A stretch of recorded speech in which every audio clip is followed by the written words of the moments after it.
Hello students, how are you? So we will start our class in a minute. Today we will start with a new chapter. We have covered some basic concepts of chemistry in the previous 2 days. Today is our day 3 of this JEE 40 days crash course. So please join the class quickly as soon as possible so we can start our class. Okay. So this would be of 2 days. This chapter would be 2 days. We will cover the structure of atom theory first of all, half of the theory, and then we will do the problems related to it. Okay, so some problems may be there which will be of the topic which are not covered today, but hopefully you will see that most of the topics are covered today for this today PYQ session. Okay, so please join the class.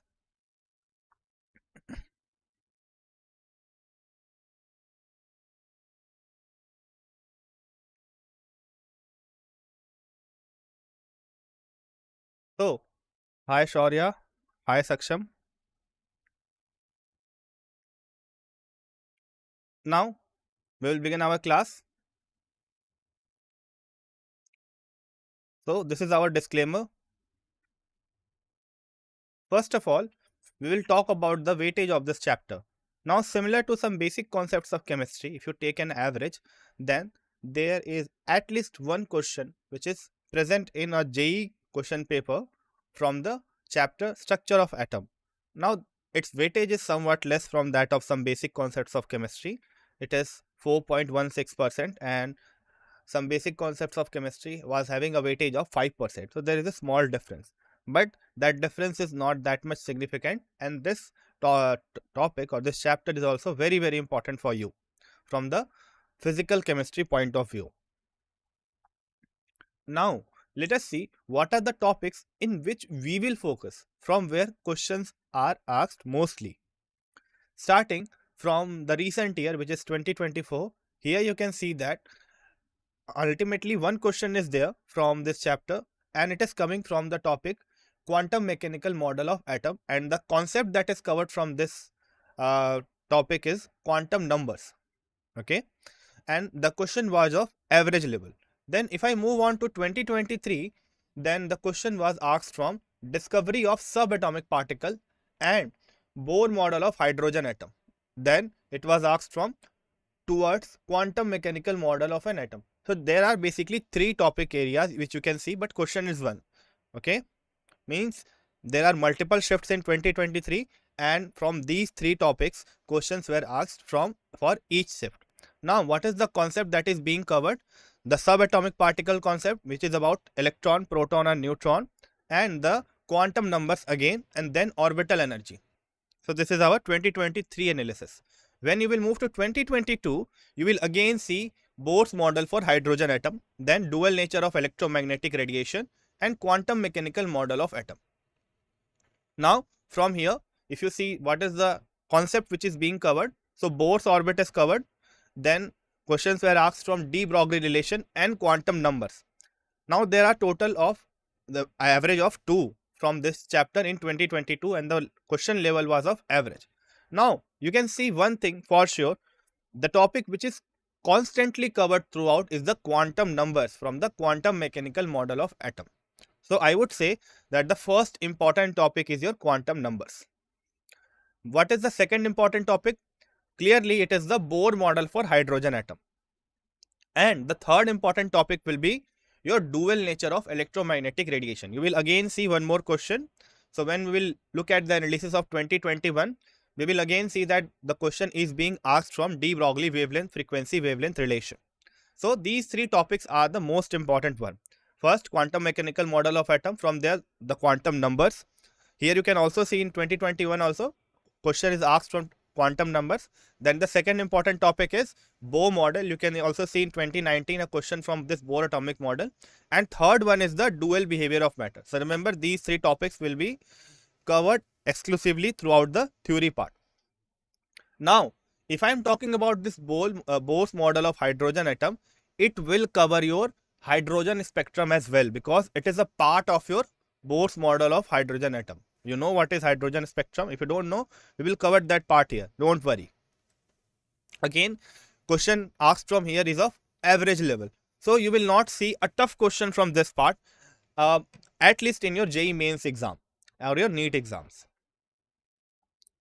Now, if I talk about the topics that we will cover today, so first we will start from the subatomic particle. Okay, moving on to next, we will see different types of atomic species. Third, atomic models, this Thomson and Rutherford. Now, Thomson and Rutherford model do not acquire that much prominent space in the JEE mains exam, but there is a high chance that question from this topics can be asked in your advanced exam. So you must cover this thing also importantly. Then moving on to the fourth part, we have developments leading to the Bohr model of atom. Then third, we have characteristics of wave. Fourth, we have particle nature of electromagnetic radiation. So this is also very, very important, which is coming from again the dual behavior of the electromagnetic radiation. So you have two natures of your electromagnetic radiation, which is wave nature and the particle nature. So this is the third most important topic, as I said. So you must know about the wave nature also and the particle nature also in detail. And under your particle nature comes your photoelectric effect and all. Moving on to that very next topic which I talked is the photoelectric effect, and lastly we will look on to the spectrum of hydrogen atom. So these are all the topics that we will cover today, and I hope this part this class helps you in solving the questions that we will do after the theory session. Now starting with the first one, which is discovery of subatomic particles. So as we know that large number of subatomic particles are being discovered till date, like we have positrons, then we have beta particles and all. But for your class 12 standard, the most important fundamental particles from where questions are asked is your electron, proton and neutron. So from these three only you have to you will see questions in your exams. So these are the most important three fundamental particles. Then what are the experiments that led to the discovery of these fundamental particles? So we will move through each of these experiments one by one quickly as possible. If you have a doubt, you can ask surely. So first of all, we will talk about the discovery of electron. Now, electron was discovered by J.J. Thomson. How did he discover? So he performed the cathode ray experiment, the famous cathode ray experiment, and in that he observed that cathode rays were traveling in the tube, and those cathode rays were constituted of negatively charged particles known as electrons. So you must remember this, that cathode rays consists of negatively charged particle known as electrons. Now if it is a cathode ray and if it is negatively charged, then what are the properties that it will show on the basis of electric field or in the presence of any magnetic field? So first of all, talking about the electric field, if you put an electric field across a cathode ray, it will move away from the negative electrode and move towards the positive electrode because it is negatively charged. Then second thing, if you put it in the magnetic field, then it will also show deviation there also, because you know very well about the nature of your charge in the presence of magnetic field, because charged particles do show variations in the presence of magnetic field, and there also you will see that the particles are moving in a different way. Now the second important thing is your charge to mass ratio. Means what is the charge of the electron? It is 1.6 into 10 to the power minus 19. If you divide it by the mass of the electron, then what will you get? You will get your charge is to mass ratio. So what is the charge of the electron? Again 1.6 into 10 to the power minus 19 coulomb. Okay, and you will get it as 1.76 into 10 to the power 11 coulomb per kg. So this is your charge to mass ratio, also known as specific charge. Now the important thing about this specific charge is that the specific charge is independent of the gas that you are taking during the cathode ray experiment. So this is true whenever you perform an experiment, cathode ray experiment, for any gas you take in the chamber, the gaseous chamber, every time you will get the same nature of your cathode rays. Now what about the positive rays or the canal rays? So basically this is related to your discovery of proton. So positive rays were discovered by Goldstein, and he said that it consisted of positively charged particles called protons. Now, what is the difference? What is the basic difference between these positive rays or your canal rays and your cathode rays? Canal rays are positively charged, whereas cathode rays are negatively charged. Your cathode rays are independent of the nature of the gas, whereas your anode rays are, or your canal rays are, dependent on the nature of gas. So this is very, very important to remember. Then if I ask you which gas will have the maximum E by M value, so this can be a good question for you. The maximum E by M value is for hydrogen gas, because hydrogen gas has the least mass of all the known elements. So charge will be same. It will be 1.6 into 10 to the power minus 19, but the mass of the hydrogen gas will be lesser. And since the mass is present in the denominator of the charges to mass ratio, therefore for hydrogen gas this whole value will be greater as compared to any other known element. Okay, good to go. Now we have talked about two of these subatomic particles. We will move on to the discovery of neutrons. Now, neutrons are neutral particles which were discovered by Chadwick. Now, what is the rationale behind discovering these neutrons? How do we come to know that something neutral is present in your atom? For that, you should know one very important thing, that neutron is the heaviest particle of the atom. Compared to proton and your electron, it is the heaviest one. Of course, its mass is by a small value greater than your proton's mass, but still it has the highest mass. For instance, if you take the mass of electron, it is 9.1 into 10 to the power minus 31 kg, right? For proton, it is 1.672 into 10 to the power minus 27 kg, and for neutron, it is 1.674 into 10 to the power minus 27 kg. If you compare the mass of electron and proton, or electron and neutron, the difference is large, because there is a difference in 10 to the power minus 31 kg to 10 to the power minus 27 kg. So this is a large difference, 10 to the power 4 order difference. But if you compare the mass of proton and neutron, their difference is very minute. After the third digit, means after the decimal, the third digit is varying. So one is 1.672, the other is 1.674. So there is a small difference of 0.002. So your neutron is heavier than proton by a mass of 0.002 kg. Got it? Now moving on further. So charge of electron, proton and neutron are respectively what? So for sure, electron and proton will have the same charge to keep your overall atom neutral. So they have a charge of 1.6 into 10 to the power minus 19 coulomb. Only the nature of the charge is different. For electron it is minus, for proton it is plus. Got it? For neutron, it will be of course 0. But what is the reason? How did neutron came into existence or into the picture? So basically, we saw that the mass of electron is negligible and the mass of proton is, I would say, significant. But the overall mass of the atom was not, I would say, it was not justified by the mass of proton itself. But when we added this mass of neutron and then we calculated the overmass, then it came out to be approximately equals to the mass of the atom. Got it? So basically, due to this difference in mass, if we add the electron and proton's mass, we need a third particle, and that third particle comes out to be your neutron. And since the charge is already balanced from electron and proton, therefore it has a 0 charge. Got it? I hope this is clear to you. Now moving on further. Next we will talk about the types of atomic species. So first is isotopes. What is iso? Iso means same and topes means atomic number. So those species which have the same atomic number but different mass number are termed as isotopes.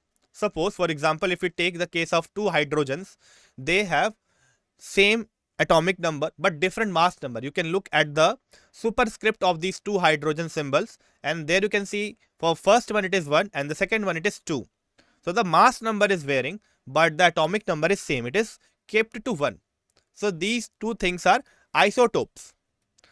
You know the name, it is deuterium and protium. We have also a third isotope for hydrogen, which is tritium. You can take many elements. For instance, you can take your chlorine. It has also two isotopes. So what are isotopes that have the same atomic number but different mass number? If I ask you, why is the mass number different and what is the significance of the same atomic number? So the significance of this same atomic number is that they have the same number of proton, because the atomic number is what? It is equals to the same, it is equals to the number of protons. So since they have the same number of protons, so they have the same atomic number. But the number of neutron is different, and due to this we can see a difference in their mass number, because mass number is a addition of or a sum of proton and neutron count. Since the proton count is same and the neutron count is different, they have the different mass number. Moving on to the next one, we have isobars. So what are isobars? Isobars are the species with the same mass number but different atomic number. So here we have the opposite case of the isotopes.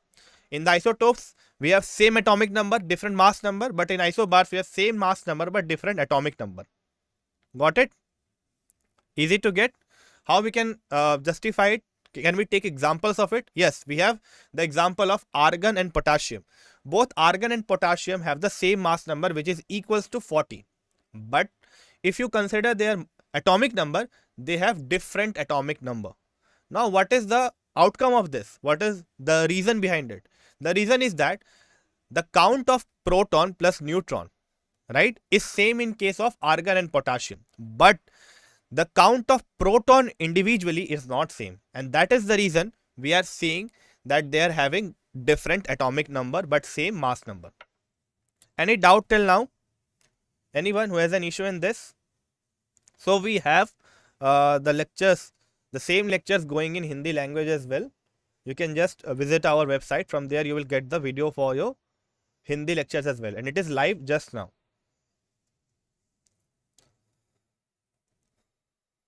Okay, so anyone who has a doubt in this, we are getting the point. So we have covered so far about the subatomic particles, and now we have moved on to the types of atomic species. Right, we have talked about electron, we have talked about proton, we have talked about neutron, and we have so far covered this isotopes and isobars. Now we will move on to the rest of the atomic species. So if you have a doubt, you can ask it surely. Okay. So as soon as we cover this theory part, we will move on to the PYQs. Now moving further. Next is isotones. Now this is something which indicates those species which have same number of neutrons. Now a question for you. How do we calculate the number of neutrons? Is there any formula in terms of atomic number and mass number? Can we calculate the number of neutrons from there? You have a hint for it. The number of neutron is simply calculated from these two only, which is given itself in the question. Okay. Any doubt in this? How do we calculate the number of neutron? So the formula is in terms of atomic number and mass number. Let me tell it for you that mass number is simply the addition of proton and neutron, whereas atomic number is the number of proton itself. So if that is known, how can we calculate the number of neutron?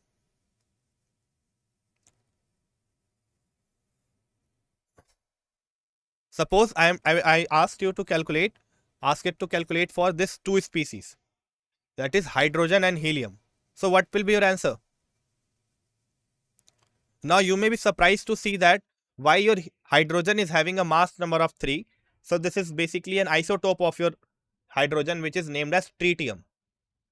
So how you will calculate the count of this neutron from the mass number, atomic number? There is a simple formula for it. So can you tell me the answer? Yes, it will be A minus Z. That is atomic number minus mass number. So if you do it for this hydrogen and helium, then what will be your answer? So if you do it for hydrogen, it will be 3 minus 1, 2. And for helium, it will be 4 minus 2, again 2. That means both hydrogen and helium have the same number of neutron which is equals to 2. So anyone who is telling the formula for the same which I told you right now? So please just, if you know the answer, you can comment it here. So I hope many of you are attending the class. So you can just comment the answer. It is a simple question. Okay. Now let me move on to the last of the atomic species, which is isodiphers. Now this is something which is tricky. Isodiphers are those species which have the same isotopic number. Now what is isotopic number? Isotopic number is basically the difference between their neutrons and the protons. Now I am leaving this question on to you to calculate the difference between the neutrons and protons in these two species for potassium and your fluorine. What you have to calculate? You have to calculate the difference between the neutron count and the proton count. How you will do it? First you will calculate the number of neutrons from here. So 39 minus 19, it will give you 20. Therefore, the number of neutrons is how much? It is 20. And what is the number of proton? It is simply equals to the atomic number count. So what will be the difference between the neutrons count and the protons count? So it will be 20 minus 19, which is equals to 1. Okay. Now moving on to the next one, which we have fluorine. If you consider it for fluorine, then the atomic number is 9 and the mass number is 19. So the count of your neutron will be 19 minus 9, which is equals to 10.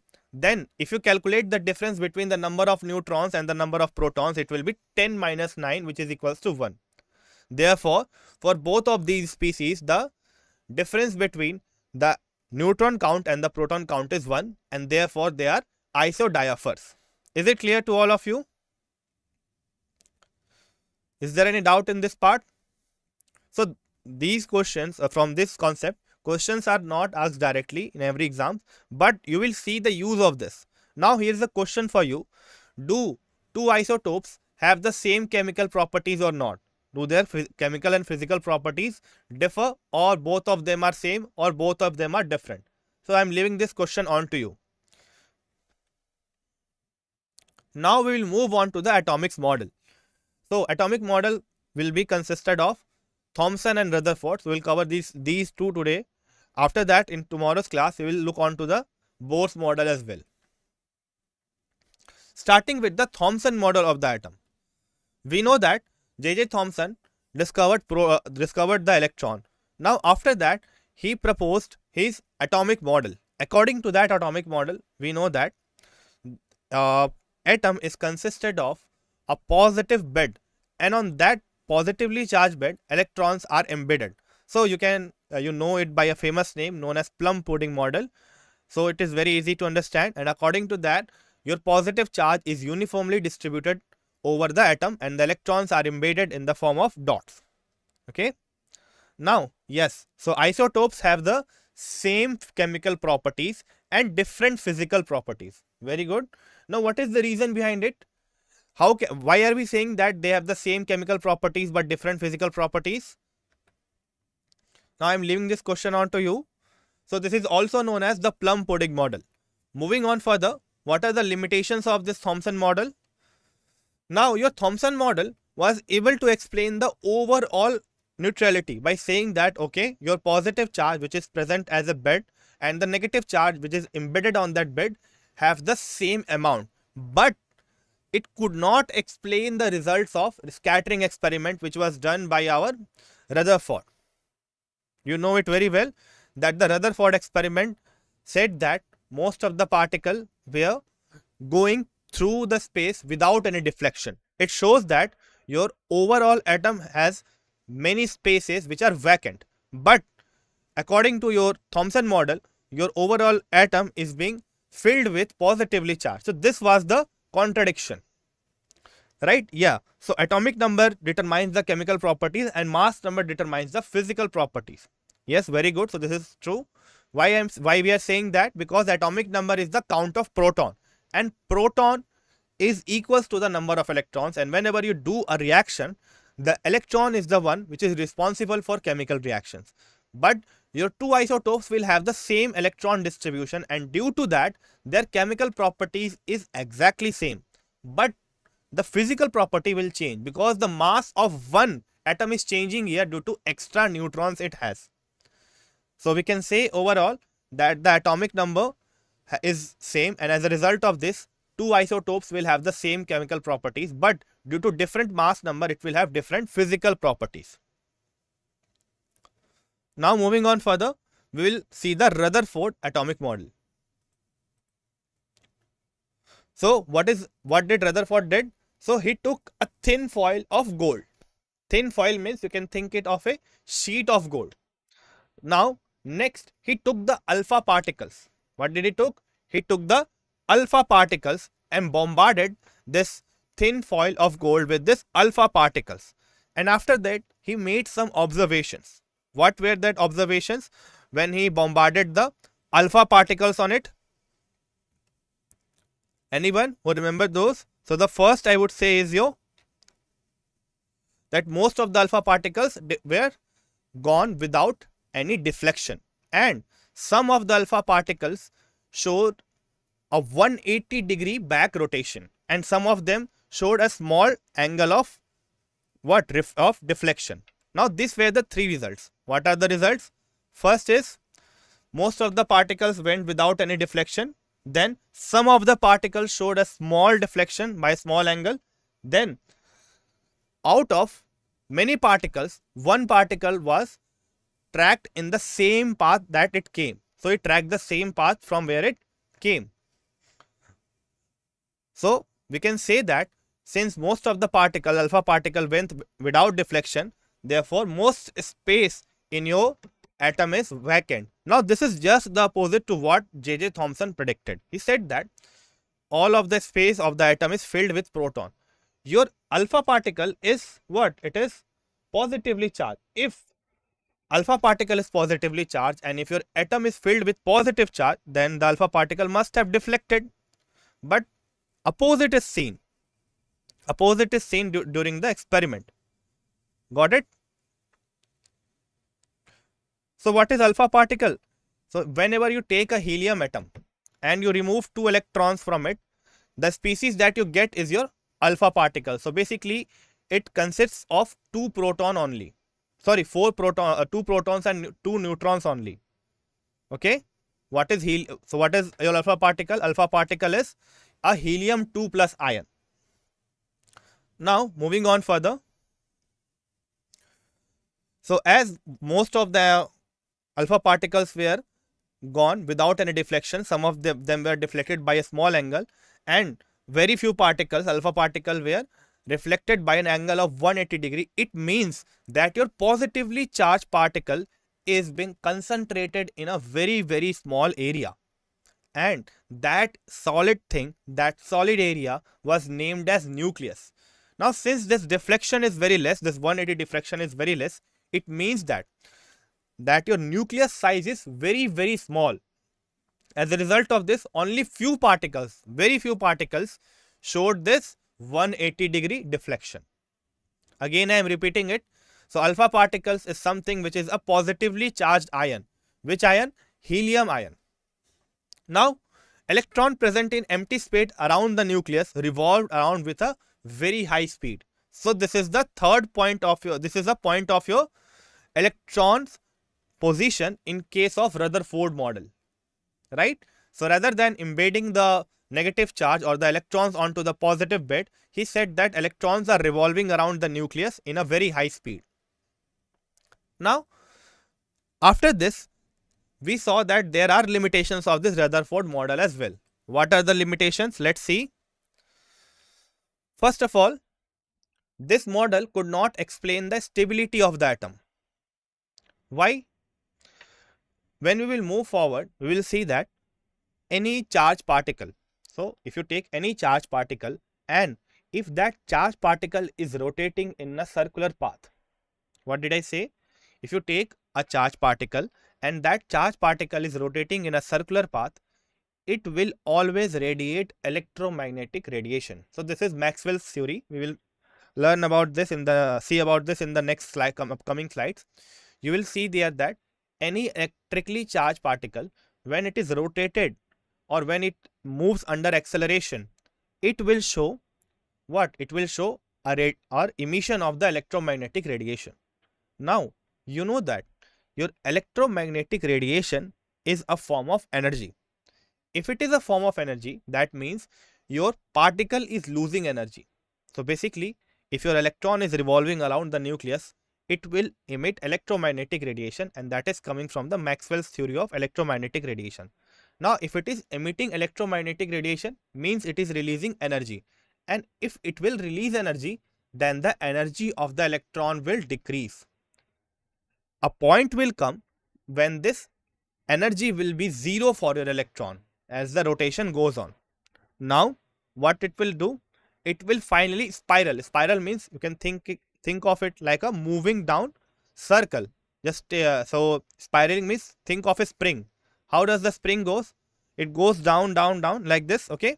So similar to that, it moves down, and it will finally, the electron will finally collapse into the nucleus, and the atom will be destroyed in a very short interval of time. So basically, according to this model, your atom is literally unstable. So everything that you see around us, rather you take your table or your chair, consists of atom. And if your atom is unstable, so your structure will be destructed in a few minutes. But is this the case? Does your table or chair is destructed in few seconds? No, it is not the case. Therefore, your Rutherford model was not appropriate to explain the stability of atom. Got it? Now you will ask me how your charge is in acceleration. I said that electrons are moving in a circular path with a high speed. Suppose you say that electron is moving with the same speed, so it will not have any acceleration. Now remember students, whenever a particle is moving in a circular motion, it is constantly changing its velocity. So this is for sure. If something is moving in a circular motion, it means it is not traveling in a straight path, it is constantly changing its direction. Now your velocity is a vector quantity. If your body is changing its direction, that means it is changing its velocity. And if its velocity is changing, that means it is accelerating. You got my point? And as soon as your charged particle accelerates, it emits energy in the form of electromagnetic radiation, and finally it should have been fall into the nucleus, but that is not the case. Rather than that, an atom is very much stable, and you can observe this same in your own environment as well. Clear to you? Any doubt in this? Now, one of you is asking, what is the second point of this Rutherford experiment? So, I am telling that the particles which would have directly hit the nucleus, since the nucleus is very small, so the probability of a particle hitting the nucleus is very, very less. But suppose that probability happens and your alpha particle strikes the nucleus, then in that case, it will reflect back in the 180-degree angles, means it will trace the same path from where it came. Got it? Now, we will see after these two models, there was a fall of this Bohr's model of atom. Okay, we saw that Bohr's model of atom came into existence. But before that, there are some, I would say, observations that led to this Bohr's model of atom. So we will look on to that now. Okay, so the first is, the most important one is the nature of electromagnetic radiation and the spectrum. So this played the most important role in the development of Bohr's model.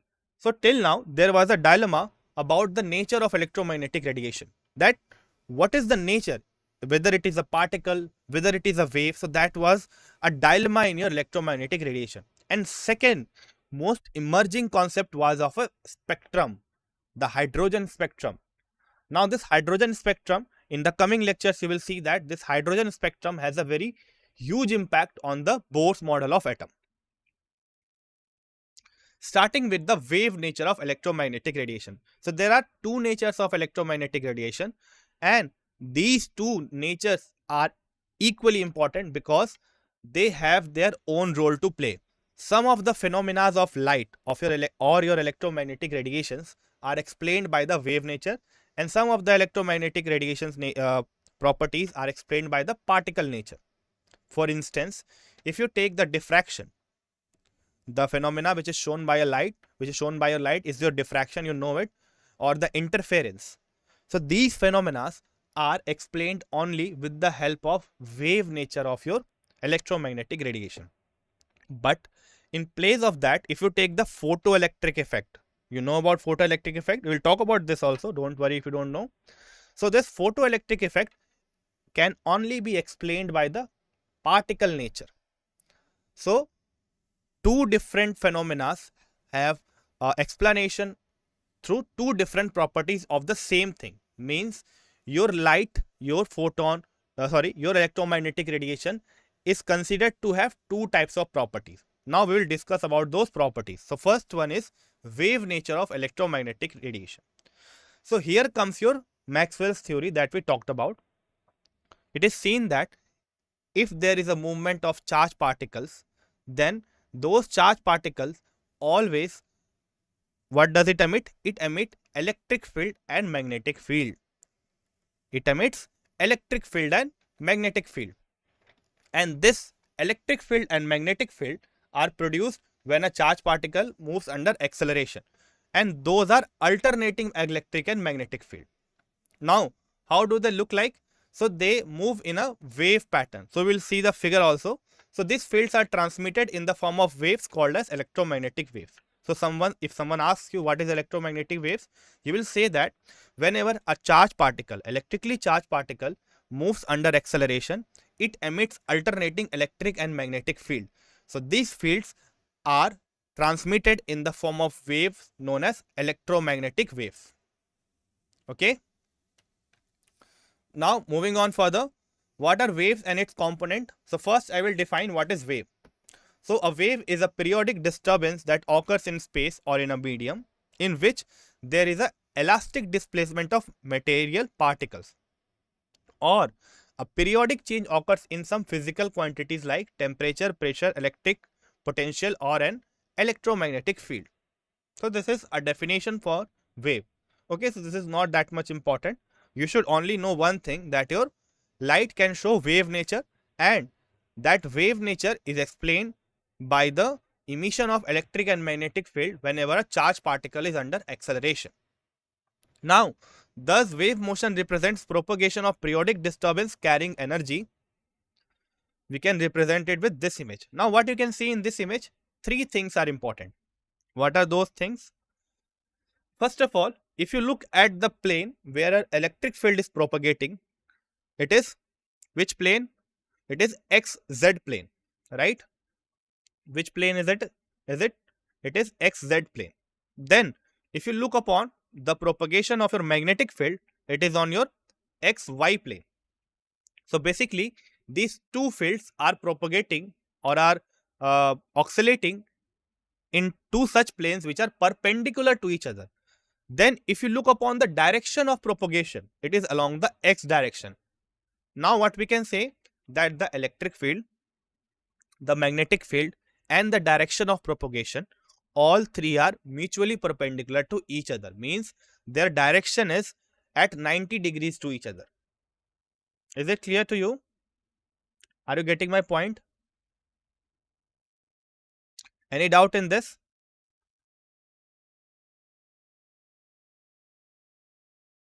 So what are we seeing? We are seeing the wave nature of the electromagnetic radiation, in which we are explaining the internal structure of the wave nature of your electromagnetic radiation. So why do we call it electromagnetic radiation? Because it consists of electric field and magnetic field which are oscillating in a direction perpendicular to each other. And the third thing which is mutually perpendicular to these two is the direction of propagation of the two fields. Now moving on to the characteristics of wave. So this is the important part, I would say. So your wave is characterized by four important properties. First is wavelength, second is frequency, third is velocity, and the fourth one is wave number. Now amplitude is also an important part, but from here we don't see questions often. Okay, so questions mostly come from this wavelength, frequency, velocity, and your wave number part. Right? First of all, we will develop a relation between all of them. If I talk about the relation of your speed, which is c, your lambda, which is wavelength, and nu, which is frequency, then they are related as c is equals to nu lambda. So these are some important formulas that you should remember. We will see the use of them in the question part. Now, if you just rearrange this, you will get it as nu is equals to c by lambda. One very important thing here is your 1 by lambda is known as wave number. So it is represented by nu bar. You can see that the frequency nu along with a bar is known as wavelength. So 1 by lambda is equals to nu bar. Now, if this is true, we can write nu is equals to c by lambda, or nu is equals to c nu bar. Or you can say it as frequency is equals to speed into wave number. Now, let us just look on the physical interpretation of this wavelength. What is wavelength? It is the distance between two consecutive troughs or two consecutive crests. Now, what is crest? It is the maximum displacement of a wave from its mean position. So, this energy here is the mean, this energy axis here is the mean position, and the maximum displacement away from that mean position is known as crest. So, the upper maximum is known as crest and the lower maximum is known as trough, right?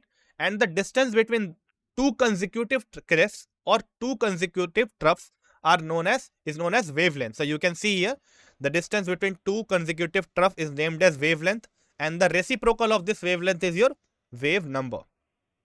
Got it? Easy to understand? Now we will move on to the Planck's quantum theory. Now this Planck's quantum theory is something which is very, very important for your quantum mechanical model. Let's see it. What does it states? So it states that whenever we see energy in the form of electromagnetic radiation or any form of energy, the energy is never continuous. So energy is always present in the form of discrete packets of energy, which is known as quantum. So you can simply think of it as a packet of energy. Now what do I mean by that? Suppose if I tell you that there is a light source that is emitting energy, then is it possible for that light to have every energy? No. Basically, there is a quantization of energy. And how does this quantized? It is quantized on the basis of the frequency of the light. So every photon of any electromagnetic radiation will have an energy which is equals to h nu. So this is the important formula that you should remember. E is equals to h nu. Now further, you can just substitute nu as c by lambda. So therefore, E is equal to hc by lambda, where you know that E is what? E is your energy of the photon, h is your Planck's constant. Now remember this value. It is 6.63 into 10 to the power minus 34 joule second. Right? So remember the unit as well. It is joule second. So some of the students make a mistake of writing it as joule per second. It is not joule per second, it is joule second. Now next is E, which is energy of photon or quantum. So this can be calculated using the formula E is equals to h nu. Lastly, if there are n number of this photon, then the total energy is calculated as E total is equals to nh nu. Okay. So if h nu is the energy of one photon and there are n such photons present, then we can calculate it as nh nu. Next, suppose this thing is to be calculated in terms of mole, right? So if you want to calculate the energy for 1 mole of photon, how you will calculate it? So 1 mole of photon means 6.022 into 10 to the power 23 moles of photon. So you will simply multiply the energy of one photon, which is h nu, with Na to get the energy of 1 mole of photon, and this thing is known as 1 Einstein of energy. So energy of 1 mole of photon is known as 1 Einstein of energy. Next we have a very, very important concept known as photoelectric effect. So listen to this very carefully. What is photoelectric effect? Now this photoelectric effect is explained on the basis of particle nature of your of your electromagnetic radiation. Whenever an electromagnetic radiation hits the metal surface and that electromagnetic radiation should be of sufficient energy, then in that case your electron is ejected, it is removed from a metal surface, and that phenomena is known as photoelectric effect. Now this is a particle to particle type interaction. Suppose 30 photons of sufficient energy strikes a metal surface, then each photon will pluck out one electron. So this is a particle to particle interaction. Now this thing that I am telling is only explainable on the basis of particle nature, because one particle of this electromagnetic radiation known as photon plucks out one electron from the metal surface as last as it have the sufficient energy. Now this sufficient energy is, which is something you should remember. Why we call it, what is the term that we use for this sufficient energy? It is known as work function. So it is the minimum energy your photon must hold to remove an electron from a given metal surface. Now this work function is different for different metal surfaces. Some metal surfaces require less energy to plug out electron. Some metals require high energy to plug out electron. This will depend upon the ionization enthalpy. How much ionization enthalpy is there for the particular metal. Now if I ask you which element will need the least energy to pluck out electron from its metal surface, what will be the answer? So which metal surface has the least ionization potential of all known metals? Anyone? Can you say the name of the metal which has the least ionization potential? So it's very easy to look through if you know the classification of elements chapter. Any guesses for it? Which metal has the lowest ionization potential or lowest energy required to pluck out the electron from the metal surface? Yes, very good. It is cesium. Why it is cesium? Why it is cesium? What is the reason behind it? So basically, if you look upon the trends of ionization potential, then the ionization potential decreases from left to right. Means the elements which are present in the leftmost series will have the lowest ionization potential. So this is the first trend that you see across a period. What about the group?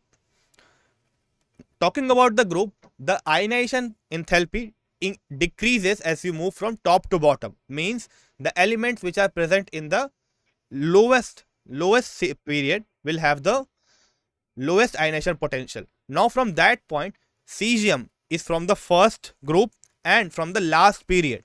Therefore, cesium will require the minimum energy to plug its electron. Okay, so that is the reason cesium needs the minimum energy to plug an electron or to show the photoelectric effect. Is it clear to you? Is this clear to you? Why cesium has the lowest work function as compared to other metals? Because it is present in the first group and in the almost last period. Now moving on further. So we have a formula to calculate the work function. So if it is energy, then the photon that can remove the electron from any metal will be having a frequency of nu naught. If that is true, then the energy of the photon can be calculated as h nu naught, or the wavelength which is related to that minimum energy is hc by lambda naught. Got it? Where nu naught is the threshold frequency. So what is threshold frequency? It is the minimum frequency which is needed by a photon to pluck an electron from a metal surface to show the photoelectric effect. What is the wavelength? Lambda naught. Lambda naught is the threshold wavelength. So it is the maximum wavelength your incident radiation should have to show the photoelectric effect. Now why I am telling it the maximum wavelength? Because as the wavelength increases, the energy goes down. So you can keep your wavelength to a certain extent, and then only it will show the photoelectric effect. If you increase it further for a given metal, then its energy will go down and it will not be able to show the photoelectric effect in the given metal. Is this photoelectric effect clear to you? Did you get the point of this work function, minimum frequency and the maximum wavelength, which is work function, threshold frequency and the threshold wavelength? So remember, for a particular electromagnetic radiation to show the photoelectric effect, it must have a minimum energy, and that energy is known as the work function, and the frequency related to that energy is known as minimum frequency, and the wavelength related to that light is known as maximum wavelength or threshold wavelength. Clear to you? Now suppose I say that I am taking two light sources. One light source is having enough energy, means energy equals to the work function, and one light source is having energy less than the work function. But the first light source, which has the required energy, has less intensity, means it is of low intensity. But the second one, which is having the required energy, energy lesser than the required energy, is having higher intensity.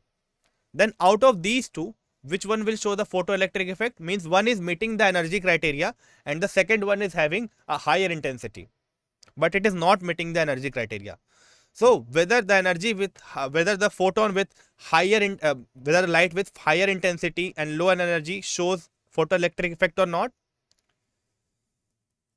or the one with the lower intensity but required energy shows the photoelectric effect. So what will be the answer? What is the most important part? Is it intensity or is it your frequency? You get my question? Yes. So the first one will show the photoelectric effect, means the frequency should be good, okay, no matter what the intensity is. But intensity has a relation on what? Intensity has a if the energy is good and if the intensity is good, then in that case maximum number of electrons will be taken out. But for that your energy criteria should be met first, not the intensity thing. So intensity is responsible for the number of electrons that are ejected, and frequency is responsible for the energy of the electron which will be ejected. Got it? Is it clear? So more is the intensity, more number of photons, more are ejected from it, given that your higher intensity light has the minimum energy to plug out the electrons. Got it? Yeah. Now moving on to this next part of the photoelectric effect. Suppose now you have to calculate the kinetic energy of the electron that is emitted after the photoelectric effect. How you will do it? To understand that, you must know two things. Whenever you radiate a metal surface with a certain energy, then the energy is used in two ways. First, it is used to pluck out the electron, which is equals to the amount of work function of that particular metal. Okay, so that amount which is equals to the work function is used to pluck out the electron from the metal surface. Now the extra energy which your photon has is transferred on to the electron as its kinetic energy. So two parts are there. Again I am saying it. A part of the energy of your incident photon is used to plug the electron from the metal surface, and that energy is equals to the work function of that particular metal. The rest of the extra energy your electromagnetic radiation has is used as the kinetic energy of the ejected electron during the photoelectric effect. Got it? So basically the total energy which you have put upon the metal surface is equals to the work function plus the kinetic energy of the ejected electron. Got it? Now if you just put the formula of energy in terms of frequency, then h nu will be the energy of the photon that you have radiated the metal surface with, and for the w naught we will put it as h nu naught, where h nu naught is the threshold frequency. We have seen this, plus the kinetic energy. So this is the overall thing. But what are we interested in? We are interested in calculating the velocity of the electron which is ejected during the photoelectric effect. How do we do it? So first we rearrange this equation and write it as kinetic energy is equals to h multiplied by nu minus nu naught, where nu is the frequency of the light that you have used, and nu naught is the work function of the metal surface that you are using. Got it? Now next, if we know that v is the velocity of ejected electron, then finally we can write it as half mv square is equals to h multiplied by nu minus nu naught, where m is the mass of the electron, v is the velocity, h is the Planck's constant, nu is the frequency of the light that you have used, and nu naught is the work function of the metal. So if you know these three things, what? Nu, nu naught, and mass of electron, and h also, then you can calculate the v. Out of these four things, h and mass of electron are already known. You know it is constant all the time. You just have to know the frequency of the light and the work function of the metal, and then you can calculate the velocity of the ejected electron. Is it clear to you? So this is a very important relation that you are seeing here right now. Got it? Which is half mv square is equals to h nu minus nu naught. Any doubt in this part? Then we will move on next. So today we will cover up to this part only. Tomorrow we will see the quantum model, which is the remaining part of this chapter and an important one also. Is it clear to you? Okay. Now we will move on to the last thing, which is spectrum of hydrogen atom. So here first you should understand what is hydrogen spectrum of hydrogen atom. Whenever you take a hydrogen molecule and you do electrical discharge on it, so basically you are applying electricity onto the hydrogen molecule, then due to that electrical energy, your hydrogen molecule is broken into two parts, which is two hydrogen atoms, and those hydrogen atoms are energetically excited due to the extra energy they are getting above the energy required to break the bond. Got it? After that, when it is energetically excited, after some time it will emit electromagnetic radiation of discrete frequencies. So various frequencies light will be emitted, and that set of light which you will get, or the set of electromagnetic radiation that you will get after the emission of energy from the excited hydrogen atom, is known as the spectrum of hydrogen atom. Easy to get? Again I am repeating it. So basically what are you doing? You are supplying electrical energy onto the hydrogen molecule, due to which your hydrogen molecule is getting dissociated into two hydrogen atoms and two energetically excited hydrogen atoms. After an interval of time, this excited hydrogen atom will go back to its ground state by emitting energy, and that emitted energy is in the form of electromagnetic radiation, and you call that electromagnetic radiation as your spectrum of the hydrogen atom. Okay? Now, this spectra of hydrogen lies in three regions. So since it is a electromagnetic radiation, it can be divided into certain parts. You know about the electromagnetic spectrum. We have the alpha rays, we have the gamma rays, we have infrared, we have visible, UV and all.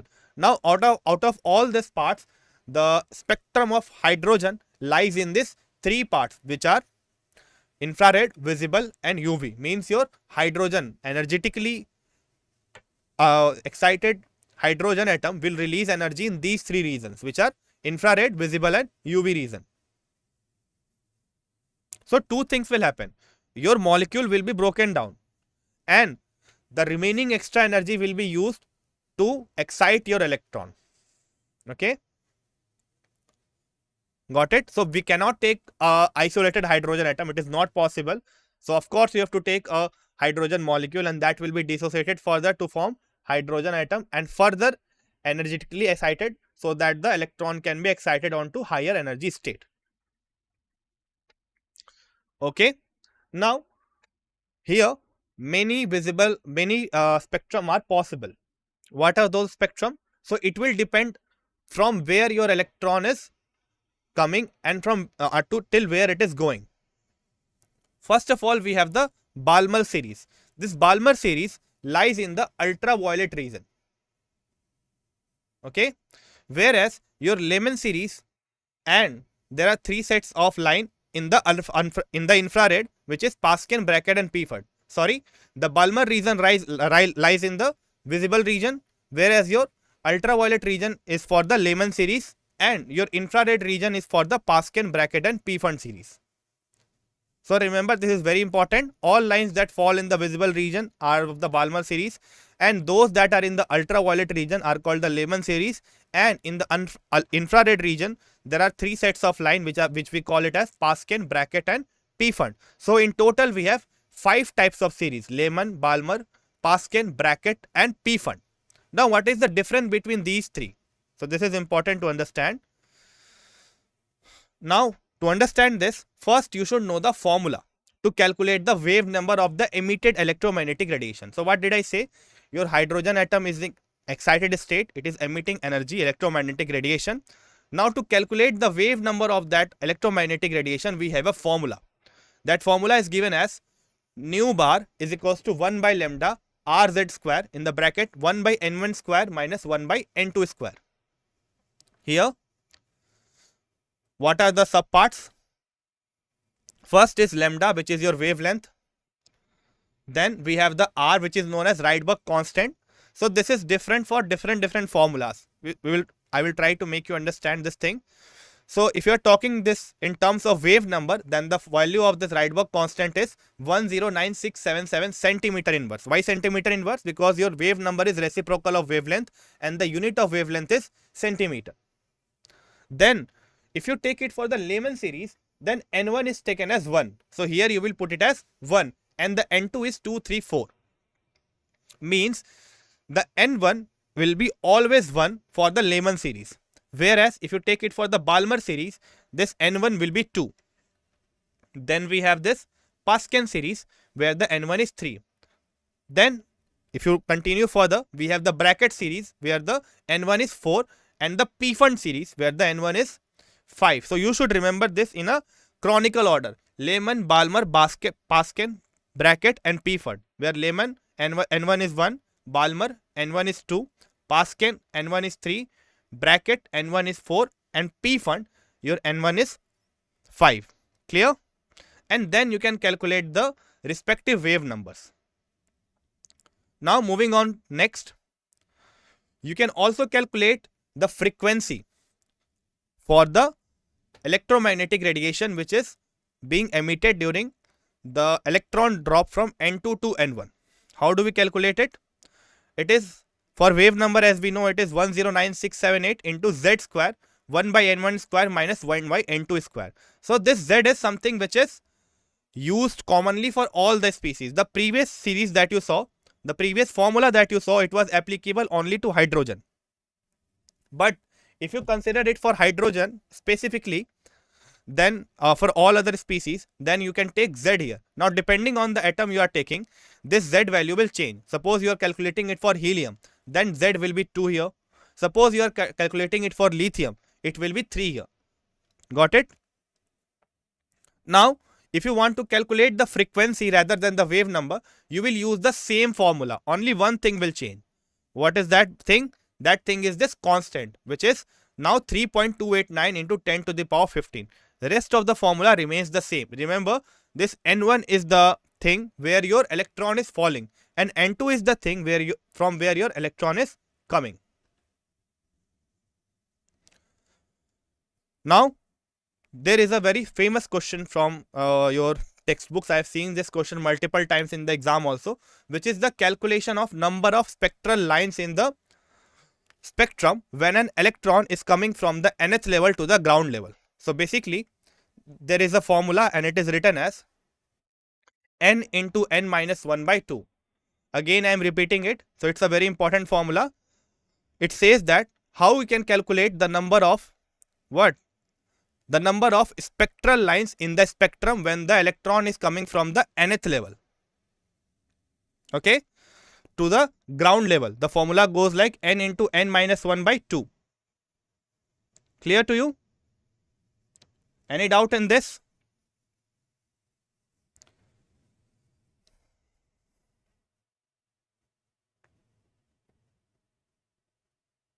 Anyone has a doubt in this? Now, a second formula which I am telling, you should remember this. You can just note it down. So, this formula is written as N2 minus N1. So, write it with me. N2 minus N1 in bracket. Then multiply it with N2 minus N1 plus 1 divided by 2. Now, what is this formula used for? Again, I am repeating it. N2 minus N1 in bracket. Then in the second bracket, you have N2 minus N1 plus 1. And this whole thing is divided by 2. Now, what is this N2? N2 is the higher energy state and N1 is the lower energy state. So, this formula is used when your electron is not coming to the ground level. So, this formula that you are seeing on the screen is for the ground level. And if it is not coming to the ground level, then you use the formula that I told you just now. Got it? Again, I am repeating it if you have not written it. N2 minus N1 then multiplied by N2 minus N1 plus 1 divided by 2.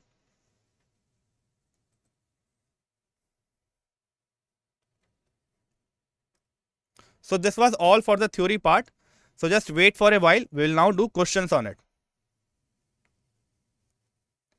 So, if you have a doubt, you can just say it. Okay, I am telling you the formula again. So, in the bracket, you write N2 minus N1. Then multiply it with, again write in the bracket, N2 minus N1 plus 1. And this whole thing is divided by 2.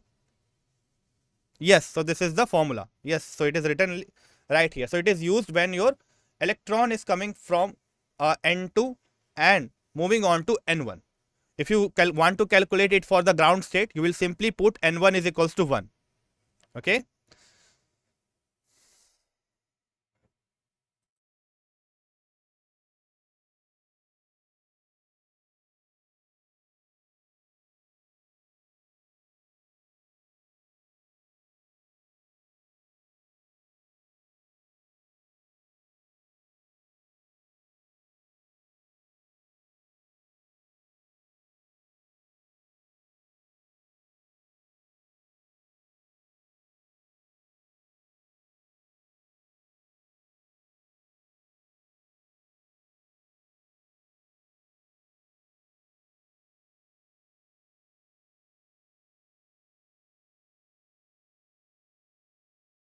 So, here is the first question. So, all these questions are PYQs from the previous year, right? Now, the first question that you are seeing just now is asking that the radius of the radii of an atom and the atomic nucleus is of the order of, first one is 10 to the power minus 12 and 10 to the power minus 10. Then we have 10 to the power minus 10 centimeter and 10 to the power minus 8 centimeter. Similarly, you have two more options. Now, you will be confused that why a tedious theoretical question is asked here. So, students, you will see that in the previous years, okay, in the previous years, questions were asked from theoretical part, but you will not encounter such theoretical questions in the recent exam. So, don't worry about this, but still I have put this question, okay, since it is a PYQ.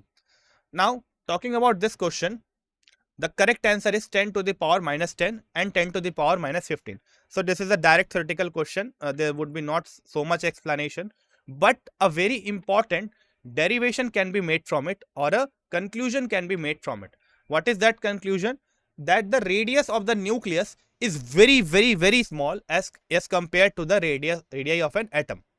So, if to think of that, think of a P.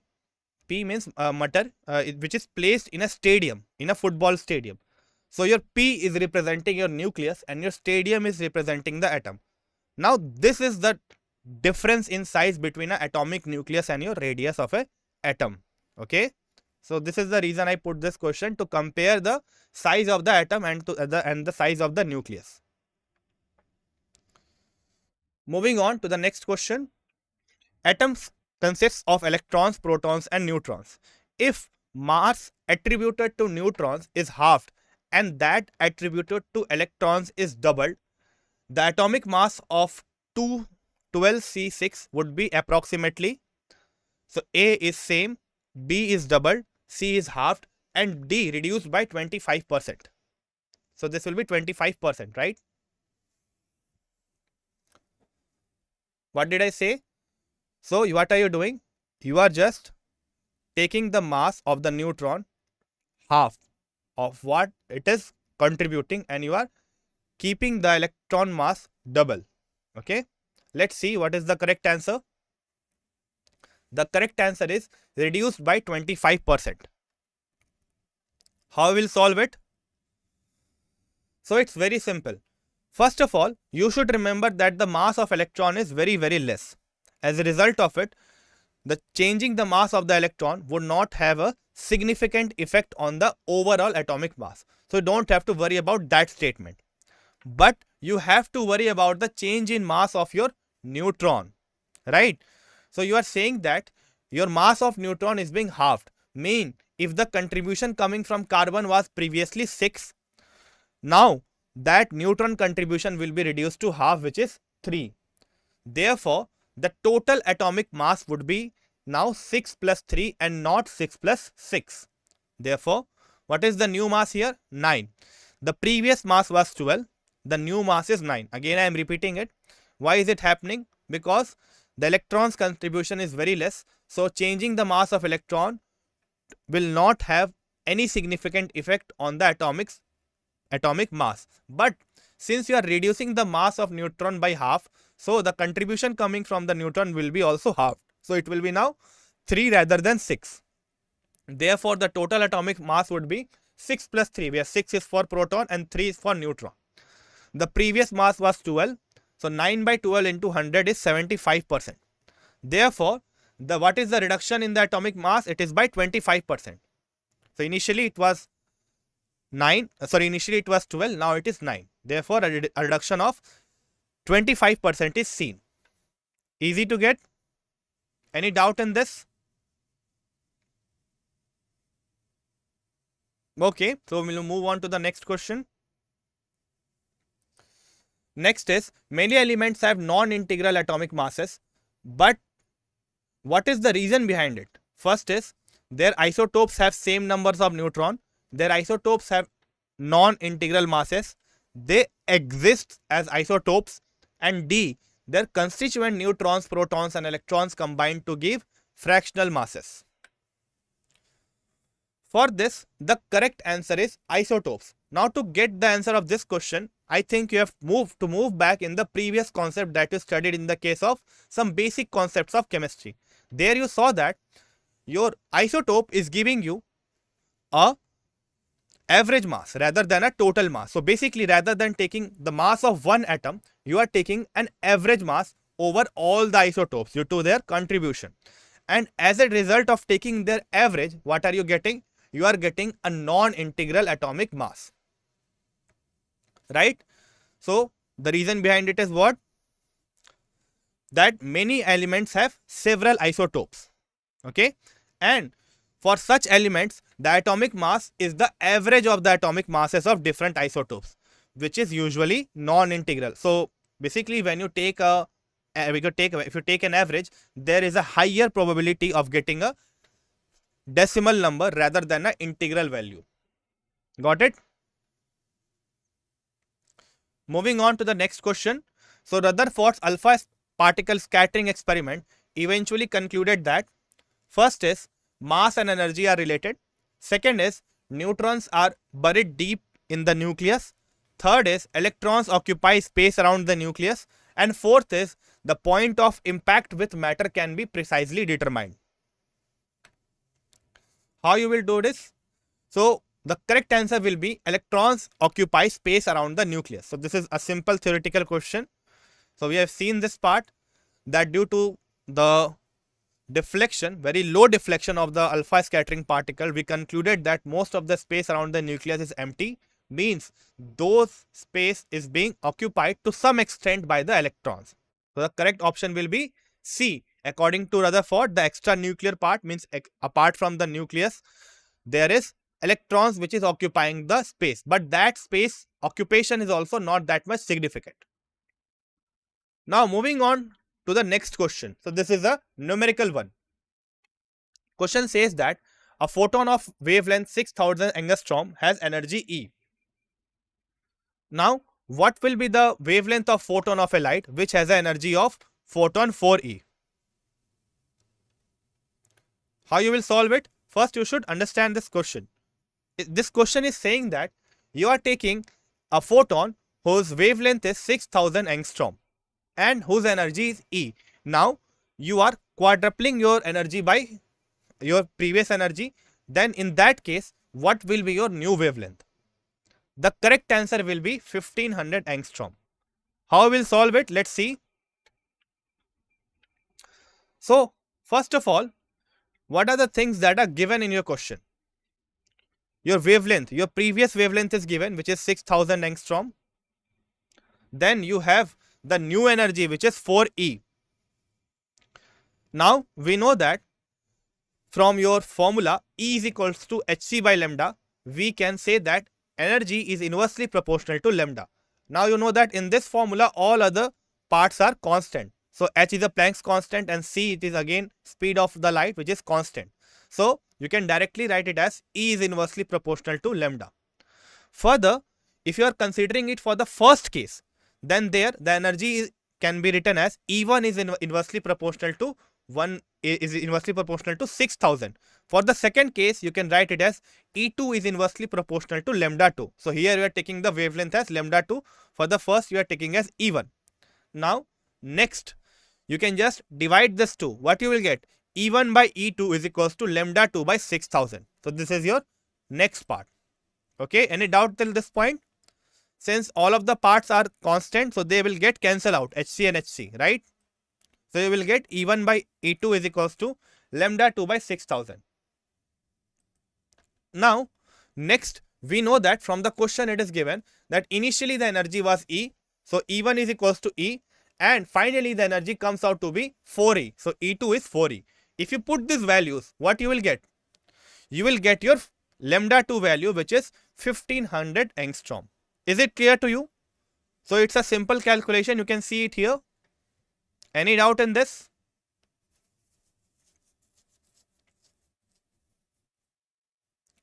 So what we have done, we have simply put the value of E1 and E2. So E1 is equals to E and E2 is equals to 4E. So E by 4E, E will get cancelled out and your new wavelength will be 1 by 4th of the previous one, which is 1500 angstrom. Now next question. So this is an interesting one. So let me see who else can solve it. So I will give you some time to solve it. Question is saying that you have to calculate the wavelength of a helium atom whose speed is equal to the root mean square speed. So how do you calculate the root mean square speed? The formula is given here. Vrms, which is your root mean square speed, is equals to root under 3 RT by M. Yes, it is a PYQ. Now let me tell you what are these constants. So 3, you know it. R is your gas constant. T is your temperature and M is your molar mass of the helium atom. Now you have to calculate the wavelength of the helium atom. This is a bonus question for you because this will cover a topic which is not being taught till now. But since you are preparing for the exam, I hope you know the formula of the relation between your wavelength and the velocity. You know the relation between the wavelength and velocity of any particle, right? So from the de Broglie equation, you know it very well. First, what you will do, you will calculate the speed using the formula root under 3 RT by M, and then you will put that value of velocity in the formula of de Broglie equation, which is lambda is equals to h by mv. That will give you your wavelength. Okay, so I have given you the path, but still there is a tricky part in it. Anyone? Okay, so I am seeing answers. So we have option C, we have option A. Who else can answer it? Let's see.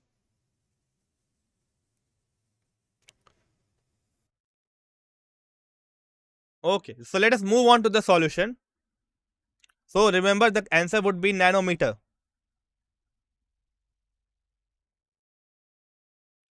The correct answer would be option number B, which is 7.38 into 10 to the power minus 5. Let's see how we can solve it. First of all, we need to calculate the mass of one helium atom. Why do we need it? Because for the de Broglie wavelength, you need lambda is equals to h by mv. There you need the mass. So velocity can be calculated from the VRMS formula that is given in the question, but mass of the helium atom is not known. Remember, the mass should be known in terms of gram. The mass which you are seeing here is in the terms of gram. How do we calculate it? We know that how do we calculate it? Mass of one helium atom is equals to 4 by n naught. We talked about this mole concept. We can easily calculate it from here. Again, the unitary method is applied here. We know that the mass of 1 mole of helium atom is 4 gram, and if we divide it from the 1 mole, which is the number of particle, then we can get the mass of 1 helium atom. So this is just a direct application of the unitary method. Yes. So next, once you calculate this mass of 1 helium atom, so here n naught is what? Avogadro number. Yes, helium will have a mass number of 4, right? And if you divide it by the Avogadro number, you will get the mass of 1 helium atom. So this is a direct use of the unitary method again. I told you in the previous class to just practice this unitary method. Okay, I will drop a lecture on this same, but till that you have to look it for by yourself. Now, moving on to the question. So V is equals to root under 3 RT by M. This formula is given already in the question itself. If you put the value, so 3 into R, which is 8.3143 into 293, temperature is given in the question, divided by 4 into 10 to the power minus 3.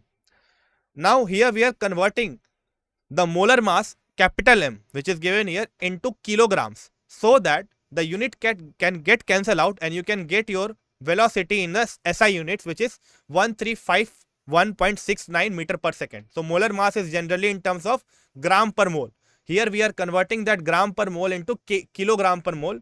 Therefore, we are multiplying 4 with 10 into 4 into 10 to the power minus 3. Why we are doing it? So that we can cancel out the units properly to get the final answer in SI units. Okay. Now, what next we will do? We will use the de Broglie equation, which is lambda is equals to H by mv. So R is the gas constant here, 8.314 joule per mole per Kelvin. Now, if you put the value of H, which is 6.626 into 10 to the power minus 34, then the mass which we have calculated for the helium atom, which is 6.641 into 10 to the power minus 24, then V, velocity, which we have calculated here in the RMS formula, 1351.69. If you put all of this, you will get your answer in meter. Then further you will convert this same thing into nanometer. Okay. Is it clear to all of you? Any doubt in this? Now moving on to the last question of today's class.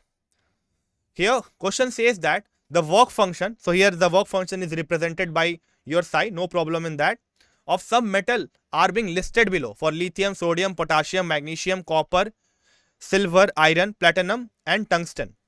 The number of metals which will show photoelectric effect when light of 300 nanometer wavelength falls on the metal is. Options are 2, 4, 6 and 8. So how many metals will show the photoelectric effect? So this is an interesting one. Let's see who can solve it. So basically you are given the work function in terms of electron volt. So you have to first of all calculate the energy of the given light using the wavelength, and then you have to convert that energy from joule onto your electron volt and compare it with the given metal's work function. Got it?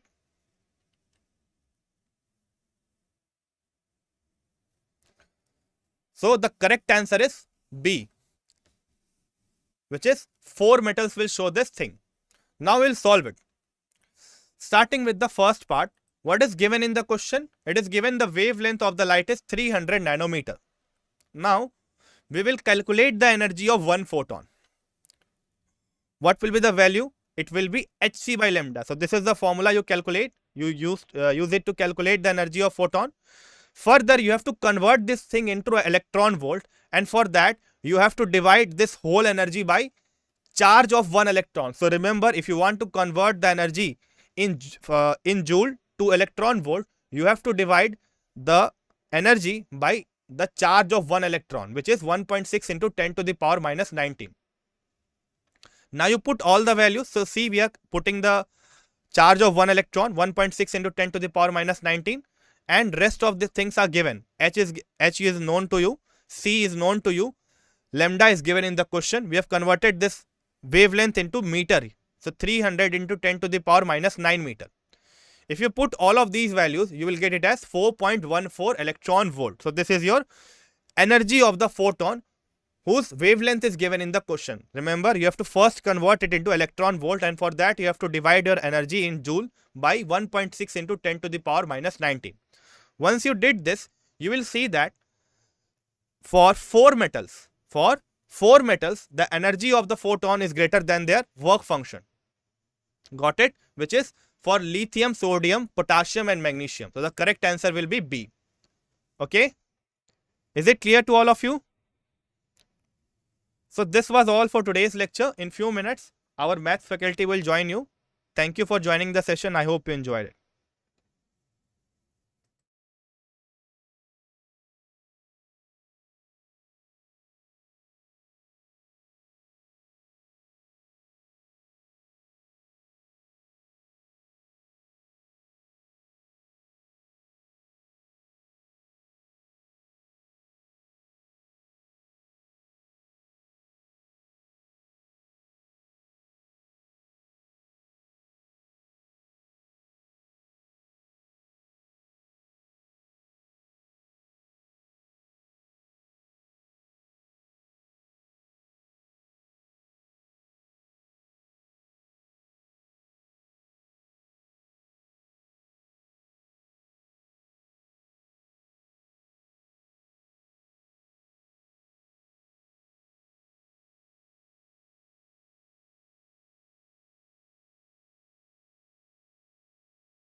Hello everyone.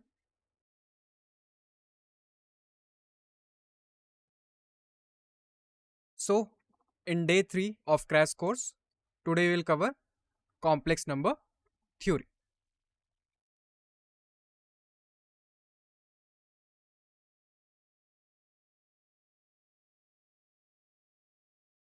So, at first we do trend analysis for the chapter complex number.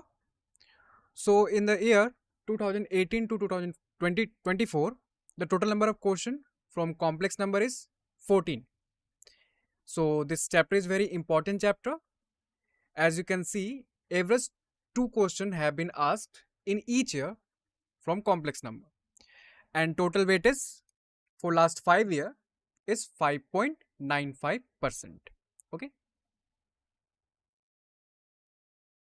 And if we do year wise analysis, so in the year 2024, one question come from this complex analysis on the topic geometry of complex number.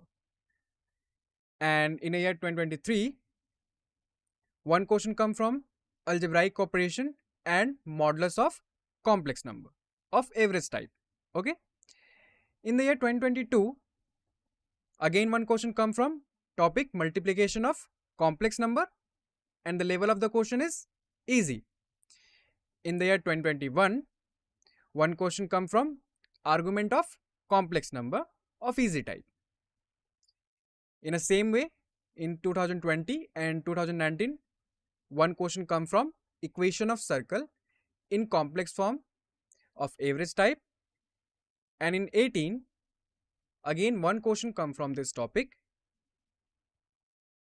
algebraic operation of complex number, and difficulty level is easy. So this chapter is important chapter for exam point of view.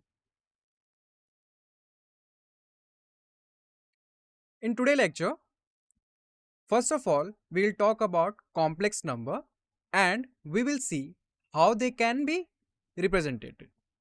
That is representation of a complex number. And then we talk about algebra and equality of complex number. The algebra of complex number means that if we have two complex number, then how we will add them, subtract them, find their product and perform their division. That's your algebra of complex number. And also we talk about conjugate and modulus of a complex number. If you are given a complex number, then how to find its conjugate and how to find the modulus of a complex number. We will see this. After that, we will also tell you some important properties of the modulus of a complex number. Okay. So let's start. So first is complex number and its representation. So what is complex number?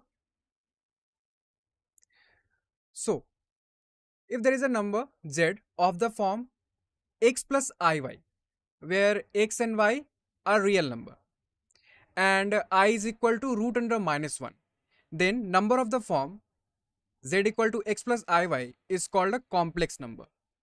So there are two parts. First is x and second one is iy. So the number x, that is a real number, is your called real part for a complex number z equal to x plus iy, and the second part, that is iy, the real number y, is called imaginary part for the complex number z is equal to x plus iy. Okay, so complex number is made of two part, real part and imaginary part. So x is your real part, that can be written as x is equal to real part of z, r is z, and y is your imaginary part, that is y is equal to imz, that is imaginary part of z. Z is a complex number, and the symbol I is called iota, and the value of I is root under minus 1. Okay, so that's how we can represent a complex number. The form of complex number is z equal to x plus iy, where x is a real part for that complex number and y is a imaginary part, and the I is just a symbol iota whose value is root under minus 1. Okay.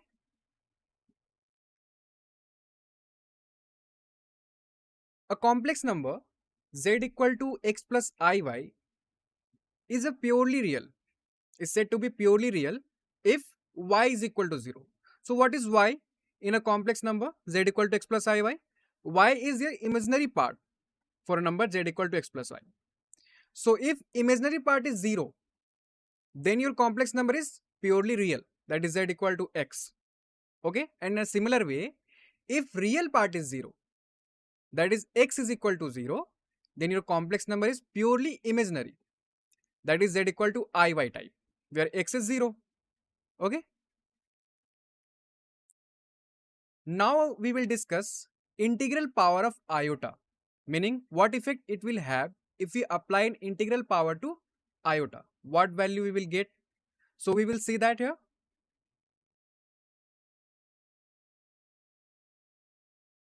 So the value of I is root under -1.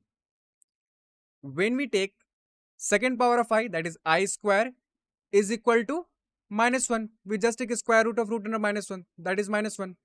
Okay, and the third power of I, that is I cube, is equal to -I. I cube can be written as I square into I. The value of I square is -1. Then -1 into I, so we get -I. And I the power 4 is equal to 1, because I the power 4 can be written as I square whole square, and the value of I square is -1. So -1 whole square is 1. So the value of I the power 4 is 1. Okay, so we get 4 different value. The value of I and value of I square is -1, the value of I cube is -I, and the value of I the power 4 is again 1. So if n is an integer, then the value of I the power 4 into n is 1. So if a number is a multiple of 4, then that power is 1. And if the number is of the form 4n plus 1, then the value is I, because we can write I the power 4n plus 1 as I the power 4n into I the power 1, and I the power 4n is 1, so we get I. And the value of I the power 4n plus 2 is equal to -1. How we get this?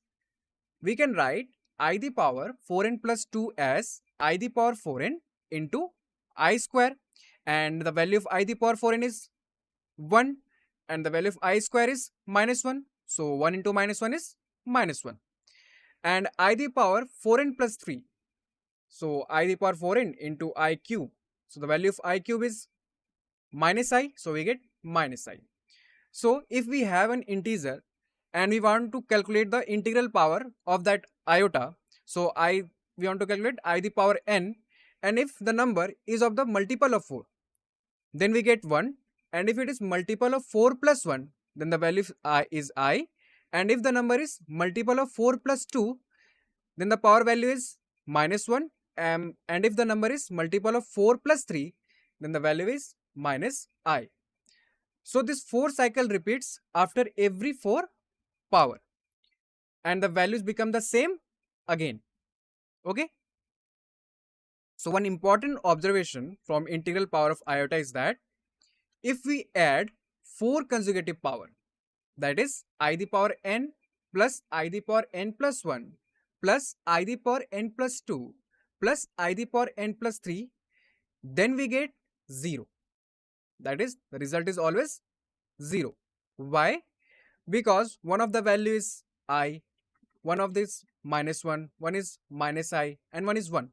And when we add I plus -1 plus -I plus 1, we get 0. So one important result is, whenever we add 4 consecutive power of I, the value is always 0. Clear? Okay.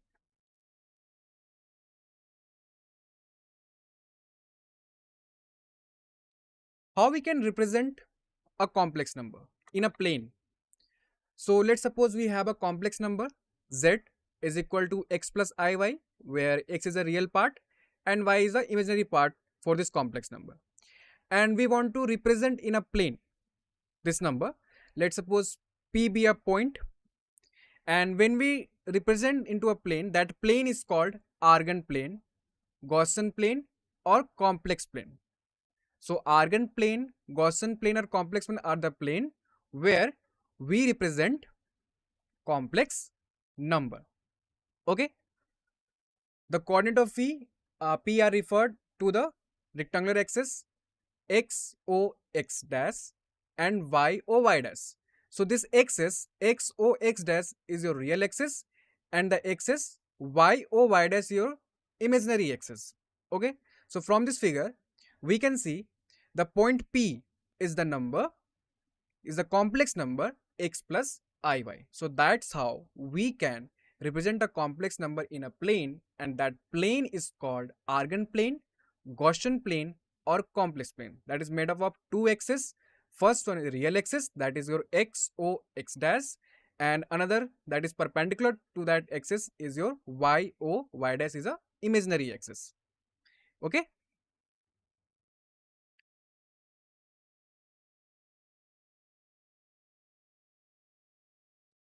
Now, the next topic is algebra and equality of complex number.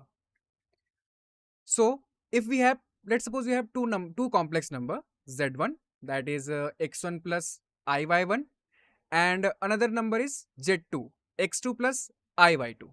These are two complex number. Okay. So, if we want to add this both complex number, that is addition of two complex number, that is z1 plus z2. So what is z1? x1 plus iy1, and what is z2? x2 plus iy2. So to add this complex number, we add real part with real one and imaginary part with imaginary one. So x1 plus x2 plus iota y1 plus y2. Okay, so that's how we can add a complex number. And if you want to subtract them, so z1 minus z2, that is x1 plus iy1 minus x2 plus iy2. So subtract real part with real one, x1 minus x2 plus I, y1 minus y2. Imaginary with imaginary one.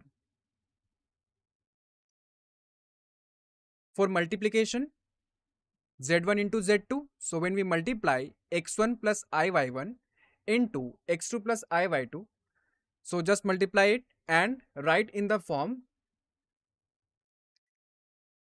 What is the form of complex number? Imaginary real part plus iota imaginary part. So when we multiply z1 and z2 and just separate, write in the form of real part plus iota into imaginary part. So that is x1 into x2 minus y1 into y2 plus iota x1 y2 plus x2 y1. For division, z1 by z2, we get x1 x2 plus y1 y2 plus iota x2 y1 minus x1 y2 by x2 square plus y2 whole square.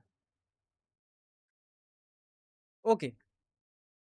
Let's suppose we have two complex numbers z1 and z2, and when we say these both complex numbers are equal, so complex numbers z1 and z2 are said to be equal if real parts are equal and imaginary parts are equal for both complex number.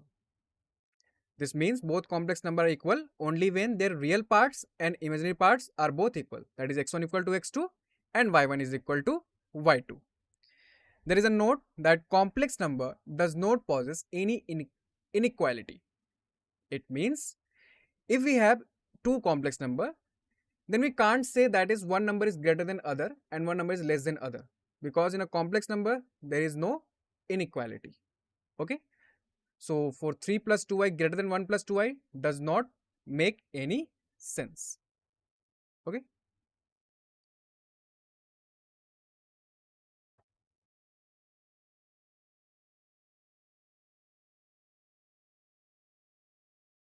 Next topic is conjugate and modulus of a complex number.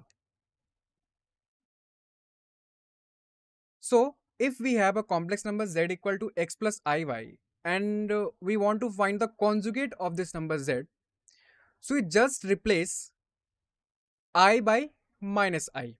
So if a number is z equal to x plus iy, then its conjugate is x minus iy. Okay, so and it is noted by z bar. So conjugate of z is z bar, that is x minus iy. Next is modulus. So what is modulus? So if we have a complex number z equal to x plus iy and we want to calculate its modulus or magnitude, then it is noted by mod z. Okay, and the value of mod z is calculated by root under x square plus y square. That is the square of the real parts plus the square of the imaginary part, then take its square root. So this value is always positive and represent the length of the complex number. Okay.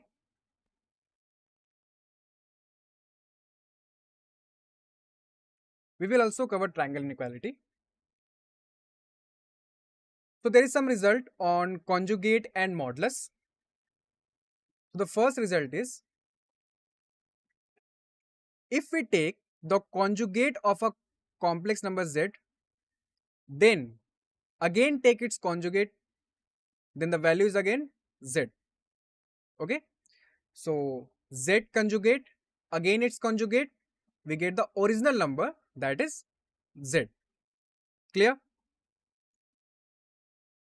The second result is z plus z conjugate is equal to 2 into real part of z, and z minus z conjugate is 2 into I into imaginary part of z.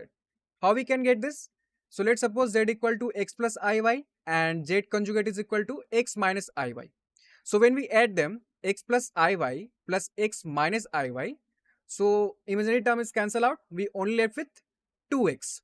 So what is x in a complex number, that is z equal to x plus iy, that x is your real part of z. So we get 2 into real part of z. And when we subtract, so x plus iy minus conjugate of z, that is x minus iy, so we get 2 into I into y, and y is the imaginary part of z, so we get 2i imaginary part of z. Clear? Third result is, if z equal to z conjugate, then z is purely real, and if z is purely real, then z equal to z conjugate. So what is z? X plus iy. And what is z conjugate? X minus iy. So if x plus iy is equal to x minus iy, then this means the imaginary part y must be 0, then it is equal. So if z equal to z conjugate, it implies z is a purely real, and if z is purely real, then z is equal to z conjugate. Clear? Next one is, if z plus z conjugate is equal to 0, then it implies z is a purely imaginary, and also conversely, if z is a purely imaginary, then z plus z conjugate equal to 0. Okay, so if z equal to x plus iy, then z conjugate is x minus iy. So x plus iy plus x minus iy is equal to, imaginary term is cancelled out, we get 2x, and that is 2x is equal to 0. So it implies x is equal to 0, and x equal to 0 means the real part is 0. So z has only imaginary part, and then z is a purely imaginary complex number. Clear? Next result is, this is the property of the conjugate, that z1 plus minus z2 conjugate is equal to z1 conjugate plus minus z2 conjugate.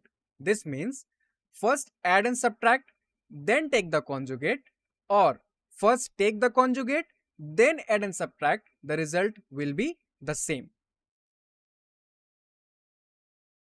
Next is z1 into z2 conjugate is equal to z1 conjugate into z2 conjugate, and this means if you first multiply and then take the conjugate, or first take the conjugate then multiply, the result of both is the same. Next is z1 by z2 conjugate is equal to z1 conjugate by z2 conjugate if z2 is not equal to 0. It means first divide, then take the conjugate, or first take the conjugate, then divide, the result will be the same.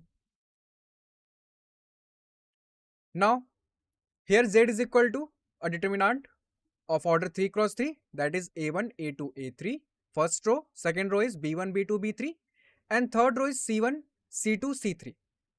Okay, so this determinant is formed by complex entries. All A1, A2, A3, that is all AIs, BIs, and CIs are complex number. Now, if you want to find the conjugate of this determinant, so you just need to take conjugate of each entry. So Z conjugate is equal to A1 conjugate, A2 conjugate, A3 conjugate, B1 conjugate, B2 conjugate, B3 conjugate, and same C1 for C1, C2, and C3. So just take the conjugate of each entry, you get the conjugate for the determinant. So conjugate of determinant is equal to conjugate of entries. Next property is, if the mod of Z, now the property of modulus. So the first one is mod Z equal to 0, it implies Z equal to 0. And conversely, if Z equal to 0, then mod Z equal to 0. It means, what is the formula for mod Z? So if Z equal to x plus iy, then modulus is calculated by root under x square plus y square. So mod Z equal to 0 means root under x square plus y square is equal to 0.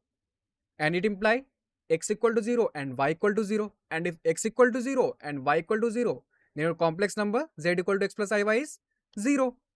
This means the modulus is 0 only when the complex number itself is 0. And if complex number is 0, then the modulus is 0. Next property is mod Z equal to Z conjugate mod is equal to mod of minus Z and is equal to mod of minus Z conjugate. This means taking the conjugate or negative does not change the modulus. Everyone length is the same. It is an important property. Next is the modulus Z, that is root under x square plus y square, is always real and positive. So the real and imaginary part are within its range. So minus mod Z is less than equal to real part of Z, and imaginary part of Z is less than equal to mod Z. Okay. Now, next property is modulus of Z1 into Z2 is equal to mod of Z1 into mod Z2.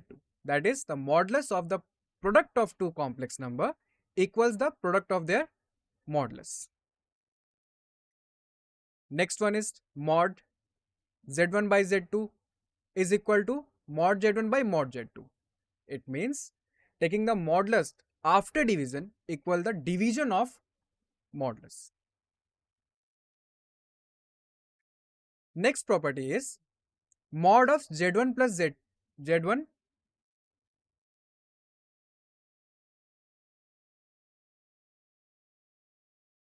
mod of Z1 plus minus Z2 whole square is equal to Z1 mod Z1 square plus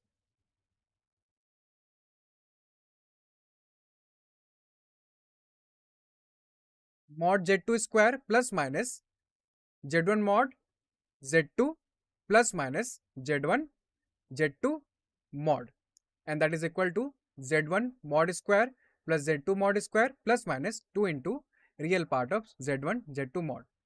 So this is just a formula.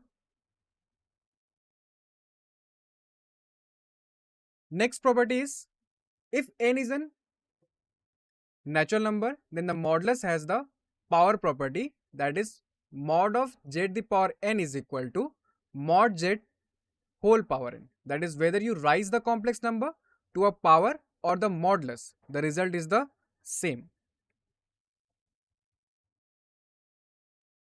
Next is reciprocal of a complex number. So let's suppose we have a complex number Z, that is x plus iy, where Z is not equal to 0. Then its reciprocal, that is Z inverse, is given by 1 by Z, and that is Z conjugate by mod Z square. How we get this? So Z inverse is equal to 1 by Z. So when we multiply the numerator and denominator by Z conjugate, so we get z conjugate by z into z conjugate, and z into z conjugate is mod z square. Okay.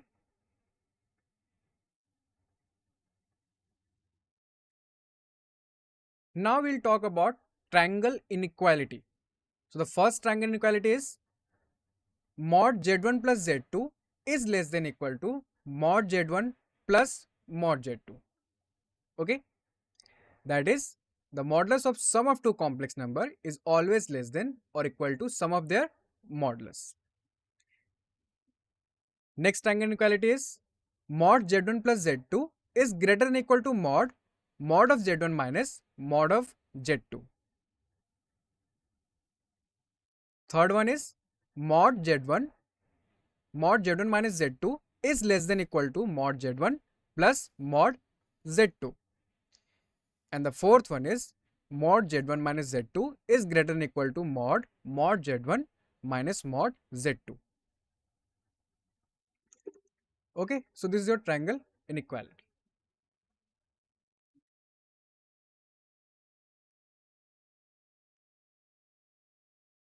Just wait for a minute.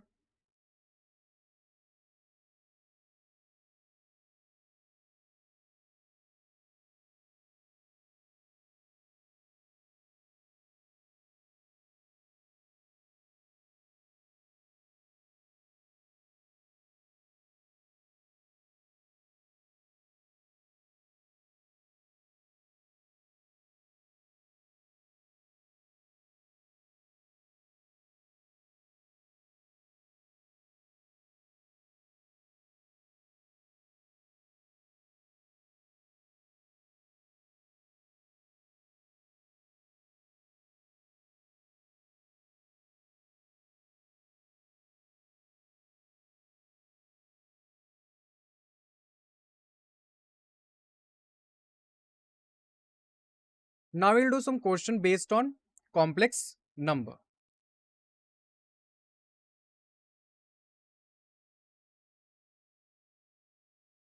So the first question is, we are given a number 1 by 1 minus cos theta plus I sin theta, and we are asked for real part of this number.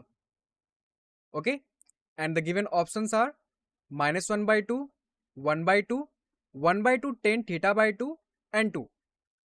So complex number is of the form z equal to x plus iy, where x is your real part. So to find the real part, at first we have to convert this number into the form of x plus iy, and it means real part plus I into imaginary part.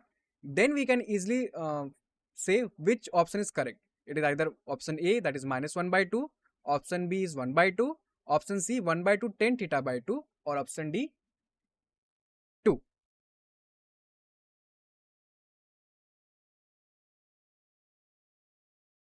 So the correct answer is option B. So let's solve it. So given number is z equal to, consider it as z, that is z equal to 1 by 1 minus cos theta plus I sin theta. So we can write 1 by 1 minus cos theta plus I sin theta as 1 by 2 sin square theta by 2 plus 2i sin theta by 2 into cos theta by 2. Here 1 minus cos theta, we know that 1 minus cos theta, the value is 2 sin square theta by 2, and we can write sin theta as 2 sin theta by 2 cos theta by 2, the half angle formula. So we get 1 by 2 sin square theta by 2 plus 2i sin theta by 2 cos theta by 2.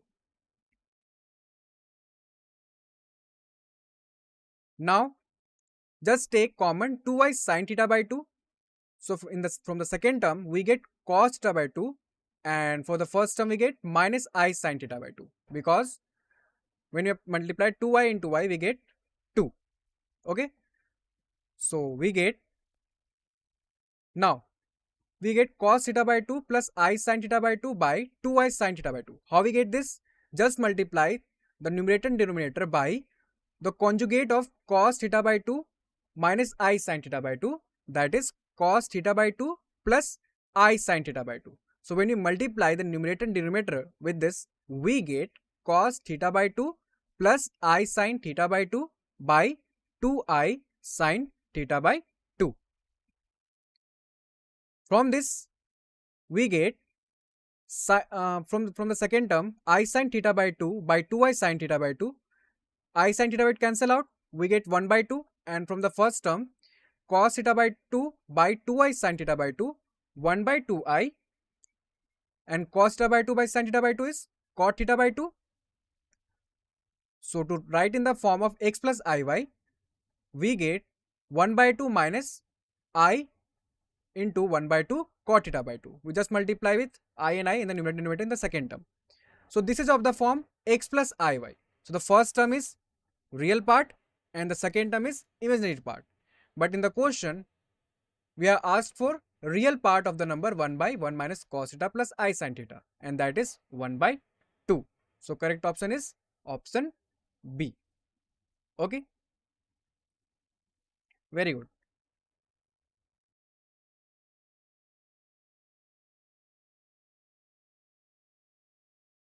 So next question is,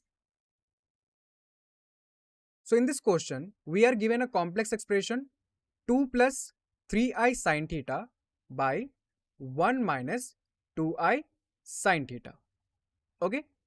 And we need to find a value of theta for which this expression become purely imaginary. Purely imaginary meaning its real part is 0. So to solve this, we will use the concept of complex division by simplifying the numerator and denominator, multiplying by the conjugate of the denominator, and then finding the real part of the final expression and setting it equal to 0 to solve the equation. And from this we will get the value of sin theta, which can be used to identify which option is correct. Okay. And the given options are, option A is pi by 3, option B is pi by 6, option C is sine inverse root 3 by 4, and option D is sine inverse 1 by root 3. Okay.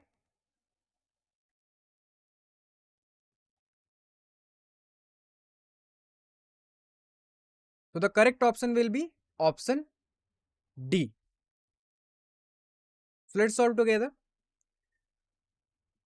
So given expression is z is equal to 2 plus 3I sin theta by 1 minus 2I sin theta, and is a purely imaginary. And since in the quotient is given it is purely imaginary, so real part of z is equal to 0.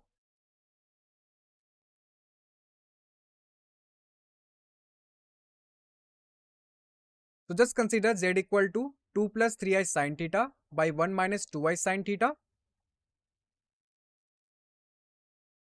Now we try to represent in the form of z is equal to x plus iy, so that we can settle real part z equal to 0, and from this expression we want to find the value of theta. And for that we just multiply numerator and denominator by conjugate of 1 minus 2I sin theta. And what is the conjugate of 1 minus 2I sin theta? If z is equal to x plus iy is a complex number, then its conjugate is 1 plus 2I x minus iy, that is 1 plus 2I sin theta. So when you multiply the numerator and denominator by 1 plus 2I sin theta, we get 2 minus 6 sin square theta plus 4 sin theta plus 3 sin theta I by 1 plus 4 sin square theta. Okay. So now in the question, the given expression is purely imaginary, and for that we have to find the value of theta. So real part of this number is 0. So the real part of expression is 2 minus 6 sin square theta by 1 plus 4 sin square theta, and that is equal to 0, as real part of z equal to 0. So from that we get sin square theta is equal to 1 by 3, and that is sin theta is equal to plus minus 1 by root 3. So from this we can find the value of theta by using the inverse of sine. So theta is equal to plus minus sine inverse 1 by root 3. Okay, and that is the value of theta for which the expression 2 plus 3I sin theta by 1 minus 2I sin theta is purely imaginary. Okay.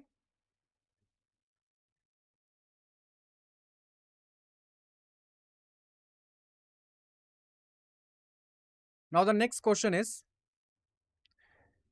so in this question we are given summation from n equal to 1 to 13 I the power n plus I the power n plus 1, and we have to ask for what is the value for this summation. Okay, so given options are I, option B is I minus 1, option C is minus I, and option D is 0. So we already covered the integral power of iota. Okay, so to solve this we use the cyclic pattern of power of I, that 4 terms that is repeated, I minus 1 minus I 1 according to the power of n. That is, if it is the multiple of 4, then its value is 1. If it multiple of 4 plus 1, then its value is minus 1. In the same way, we use this formula to solve this summation. Okay, so correct option is option B.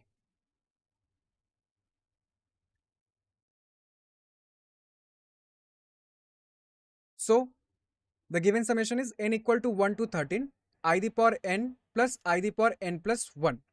So when we take I the power n common, we get 1 plus I summation n is equal to 1 to 13 I the power n. Okay,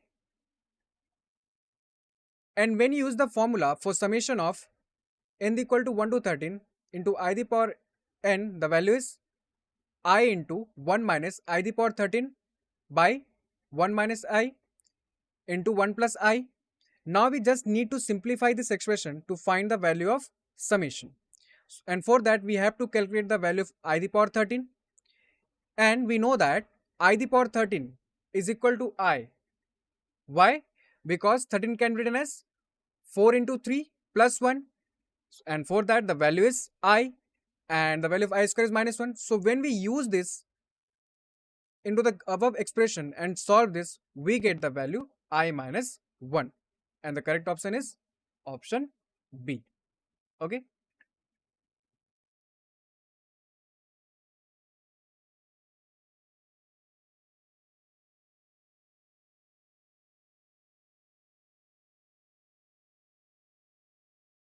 we will not cover the Euler form till now. So the next question is, if z minus 1 by z plus 1 is a purely imaginary number where z is not equal to minus 1, then the value of mod z is. So in this question we are given z minus 1 by z plus 1 is a purely imaginary number, and the condition is z is not equal to minus 1, and we need to find the value of mod z. Okay, and the given condition is z is not equal to minus 1. Okay, and the options are minus 1, 1, 2 and minus 2.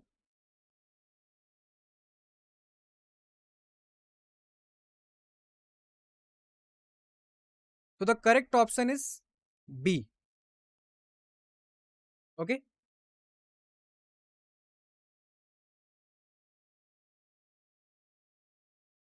now let's suppose z is equal to x plus iy.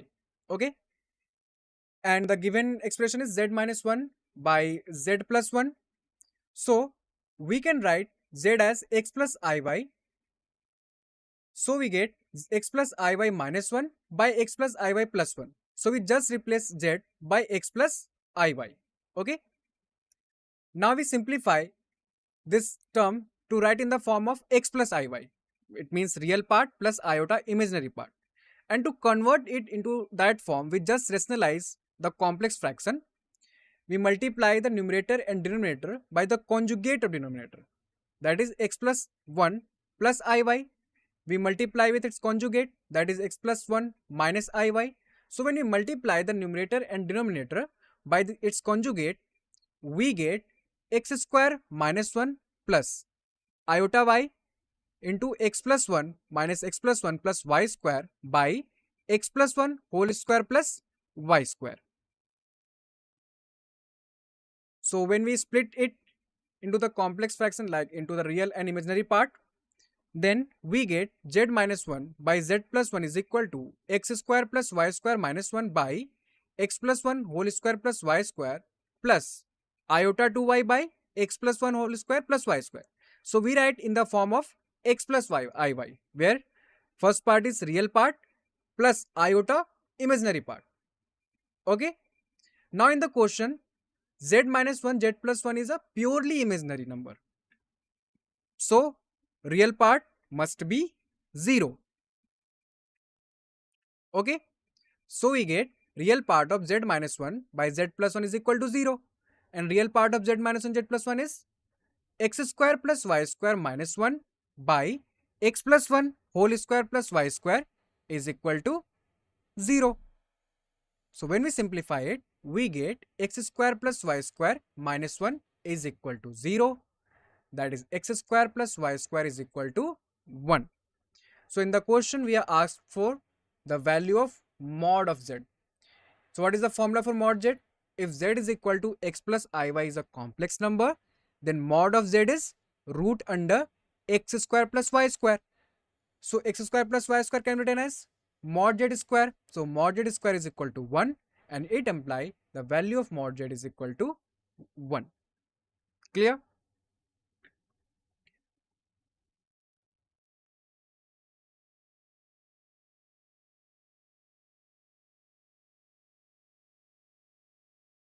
Okay. So next question is, so in this question, we are given two complex number, z1 and z2, and z1 is not equal to 0.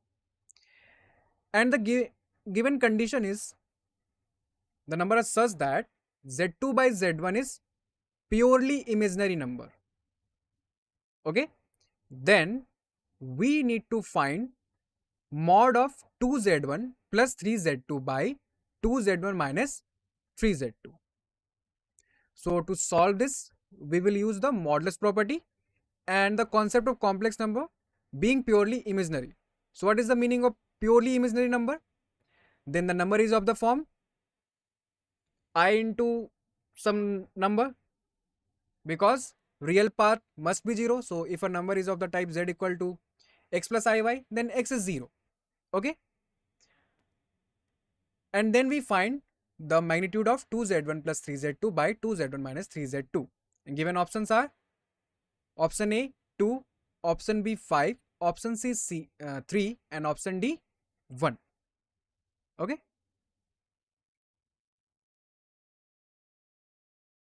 So the correct option is option D. So let's solve it. So what is given in the question? Z1 and Z2 are two complex number where Z1 is not equal to 0 and Z2 by Z1 is purely imaginary number.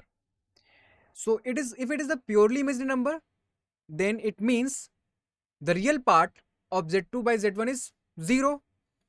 So it is of the form type Ni. So Z2 by Z we can write Z2 by Zy as Ni, because in the real part of this number is 0. Now we need to calculate mod of 2z1 plus 3z2 by 2z1 minus 3z2. Okay. So we can write this as 2 plus 3 z2 by z1 by 2 minus 3 z2 by z1. We take z1 common from numerator and denominator.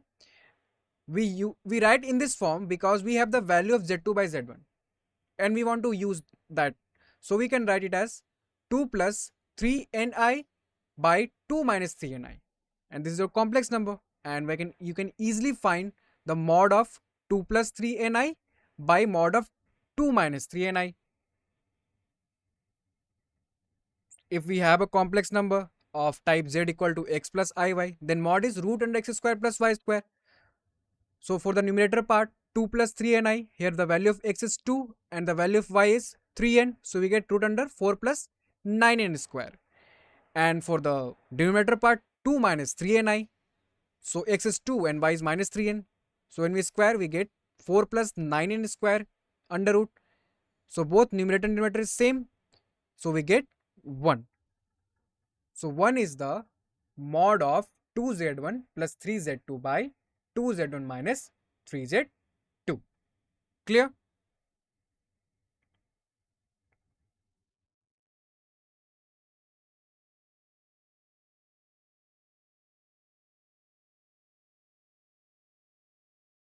Okay.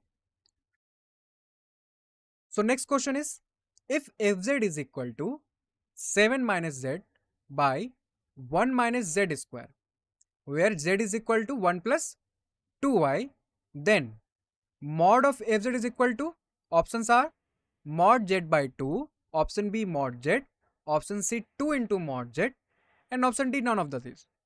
Okay. So in this question, we are given the function fz, that is z, 7 minus z by 1 minus z square, and also a complex number z is equal to, the value of z is also given 1 plus 2y. Okay. And we need to find mod of fz. Okay.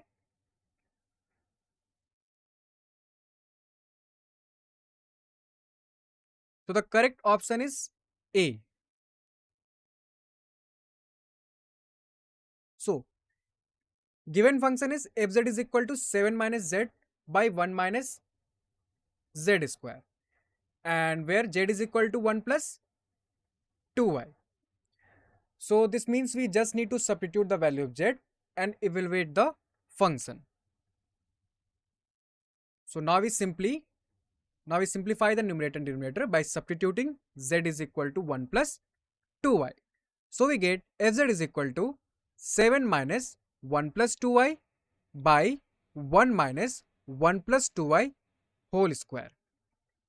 Okay. So when we simplify it, we get 6 minus 2y, 1 minus 1 plus 2y whole square, that is 1 minus 4 plus 4i, that is 6 minus 2i by 4 minus 4i. Okay. So now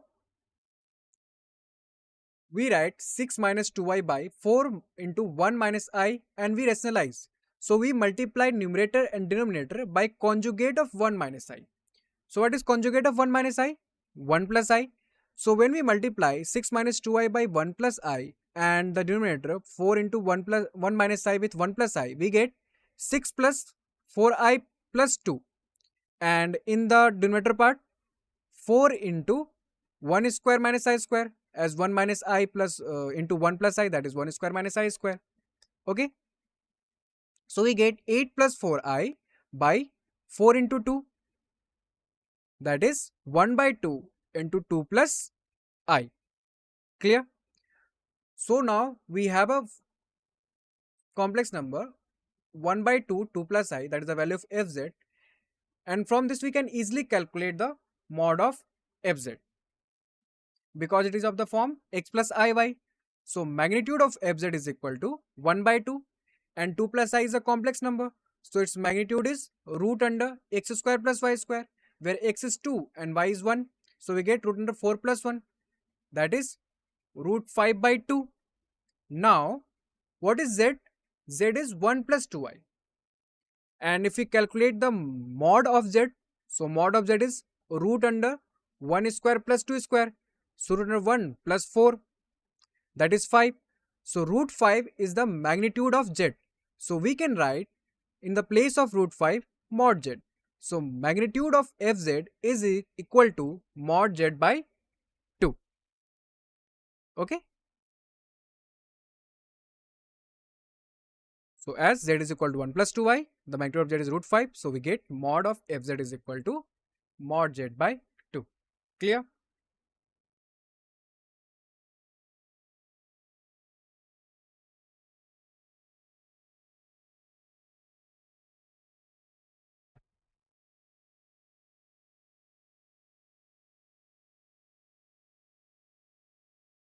Now, in this question, we are given a complex equation 8iz cube plus 12z square minus 18z plus 27i is equal to 0.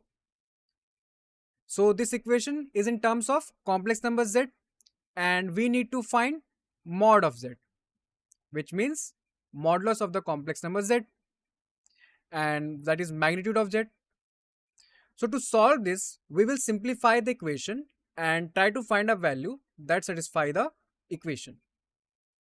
And then we will find the modulus of that value and choose the answer. The given options are 3 by 2, 2 by 3, 1 and 3 by 4. So the correct option is A. So let's solve it. So we are given 8i into z cube plus 12z square minus 18z plus 27i is equal to 0. So just take 4z square common from the first two terms. So 4z square into 2iz plus 3, and from the last two terms take minus 9i, so plus 9i 2iz plus 3. Okay.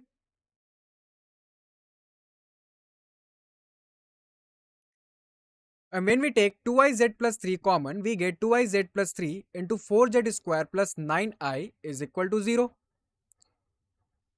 So from this, we get 2iz plus 3 is equal to 0, or 4z square plus 9i is equal to 0. So from here, we can find the value of z. That is, z is equal to minus 3 by 2i. So we can calculate the mod of z. So mod of z is equal to 3 by 2. Okay, we just simplify the equation 2iz plus 3 equal to 0. And from there, we can find the value of z and then take the mod. So the mod of z is equal to 3 by 2. So the correct option is option A.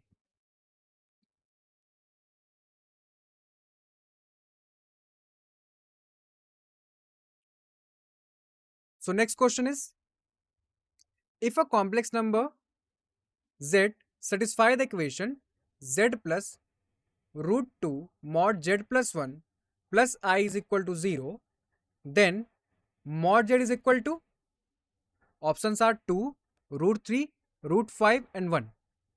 So in this question, we are given a complex equation z plus root 2 z mod z plus 1 I is equal to 0. So meaning the complex number z must satisfy this equation, and we need to find mod of z. So to solve this, we assume z is equal to x plus iy and break the equation into real and imaginary part, and then simplify using the expression to find mod z. Okay. So try this question.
You can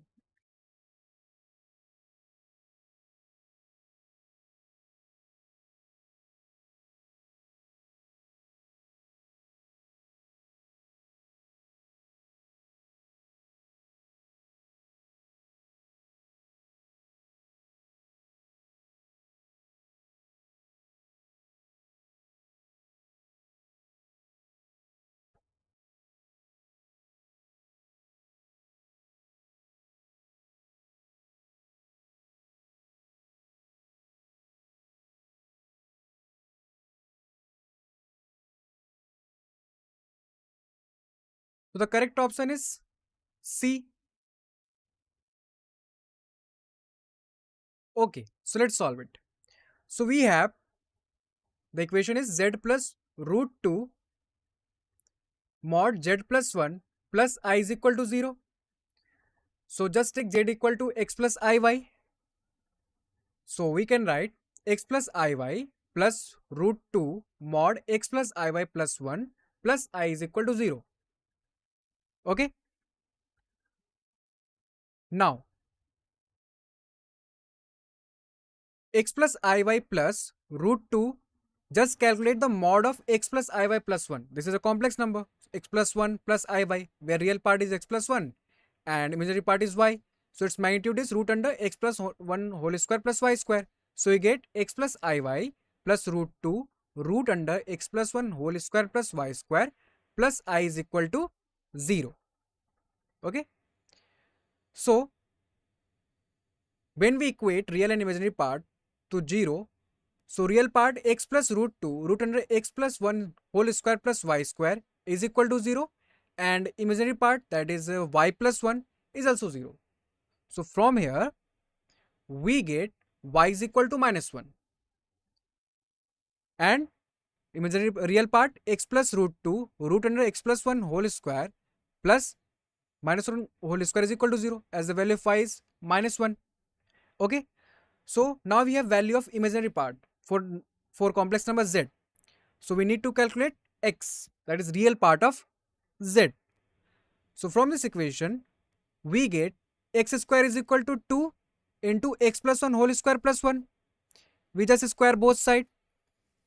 So we get x square is equal to x plus 1 whole square plus 1. We simplify and then multiply with 2. We get 2x square plus 4x plus 4. And from here we get x square plus 4x plus 4 is equal to 0. That is x plus 2 whole square is equal to 0. And from here x is equal to minus 2. So now we have both values. Real part is minus 2 and imaginary part is minus 1. So your z is x plus iy. So in place of x substitute minus 2 and in place of y minus y. So z is equal to minus 2 minus I. So magnitude of z is root under 4 plus 1. We just use the formula. If z is equal to x plus iy, then its magnitude is root under x square plus iy square. So root under 4 plus 1, that is root 5, and that is your magnitude of z. Okay, so answer is root 5, option number C. Okay, you can ask your question about Euler form in doubt session also.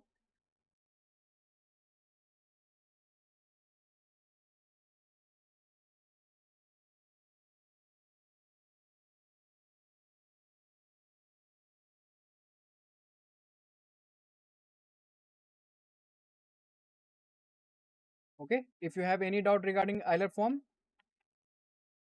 you can connect to Zoom meeting. Okay, where you can ask doubt.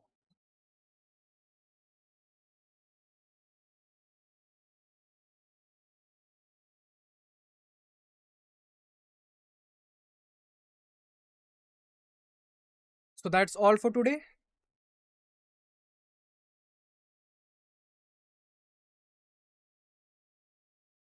Okay, thank you.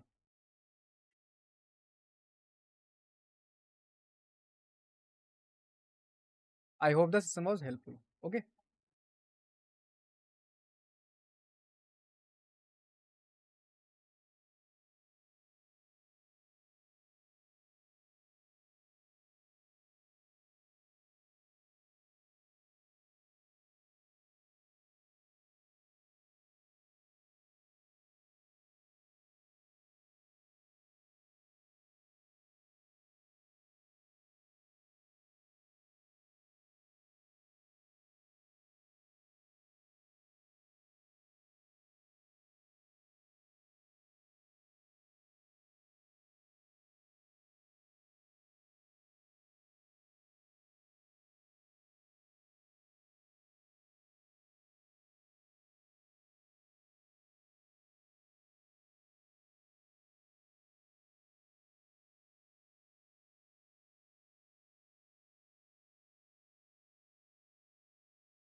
Hello students, welcome to today's session.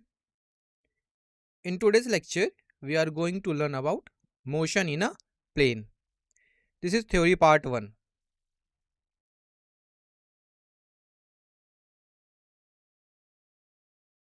This is our disclaimer. Let's see the trend analysis of the chapter motion in a plane in JEE main exams. So if we talk about last 5 years, so we can say overall weightage is 2.4% in JEE main exam. And if we talk about the yearly question distribution, we can say in 2024 question asked from velocity in 2 dimensions and number of questions 1 and their difficulty level average. Similarly in 2023 question asked from range of projectile motion, number of questions 1 and their difficulty level average. And 2022 question asked from again from topic projectile motion and concept covered maximum height, number of questions 1 and their difficulty level average. Similarly in 2021 and 2020 question asked from projectile motion and relative velocity in 2 dimensions respectively and their difficulty level average.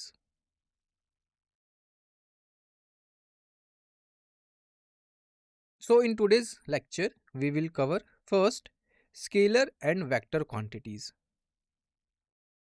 then laws of vector addition. After that, we will study subtraction of vectors. After this, we will learn about scaling vectors through multiplication or division via scalar. At last, we will discuss product of vectors. Alright.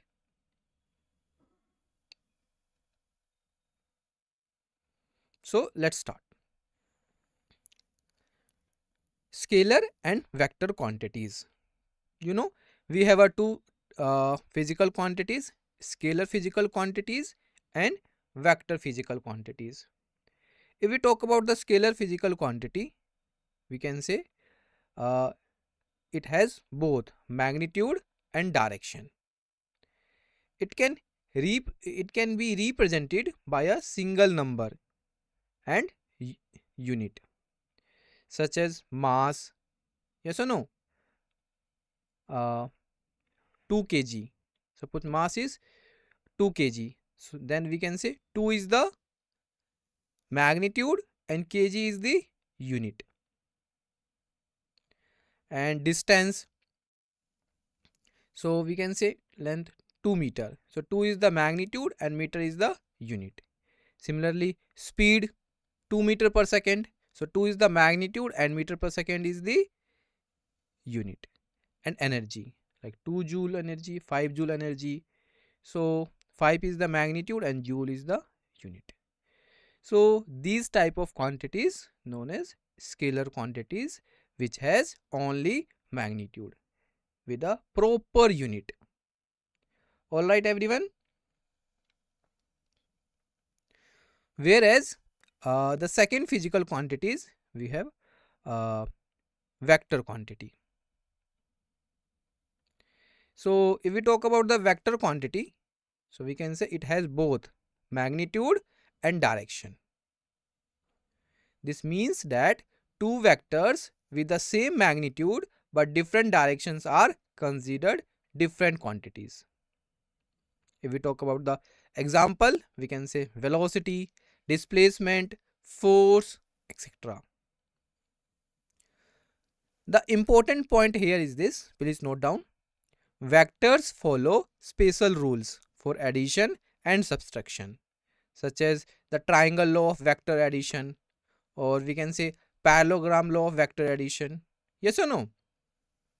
So, vectors follow special rules for addition or subtraction. Alright, Manisha, Chandana, everyone, and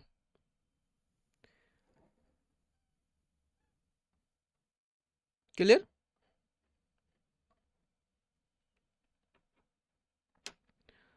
Now we will learn uh, laws. So before discussing about the laws, here some terminology, like first is position and displacement vectors. So here question arises how we can define position vector. So basically position vector is a vector that represents the position of an object relative to the origin of a coordinate system. So look at here, we have a coordinate system, alright, where uh, x is the x-axis, this is y-axis and z-axis, and O is the origin. And OP, listen carefully, OP is the position vector. Why? Because this is originate from origin. And the another name is R vector. The R vector equal to position vector of point P.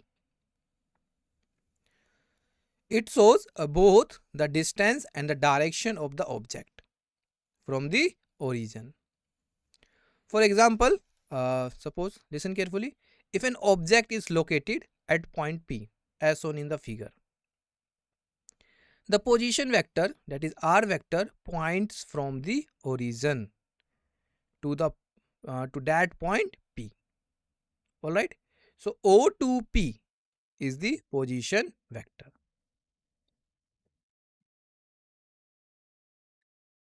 The second is displacement vector. Alright. So the displacement vector uh, represents the change in position of the object over a time interval. So look at here, the position changes as shown in the figure P to P prime. So it shows how far and in which direction the object has moved from its initial position to final position. This is very important question, important concept. Displacement is a vector quantity because it has both magnitude and direction. Or in other words, we can say displacement is a shortest path, or we can say shortest distance between two positions. It is a path independent. It depends on only initial and final position. Alright. So as shown in the figure, look at figure. As shown in the figure, that if the object moves from point P to P prime, then what will happen? Object moves from point P to P prime. Then the change in position is represented by the displacement vector P prime, which points from P to P prime. This vector tells us how far the object has moved and in which direction, regardless of the actual path taken. Clear? Displacement is clear, everyone? Swati, Chandana, Manisha, the difference between position and displacement vector is clear?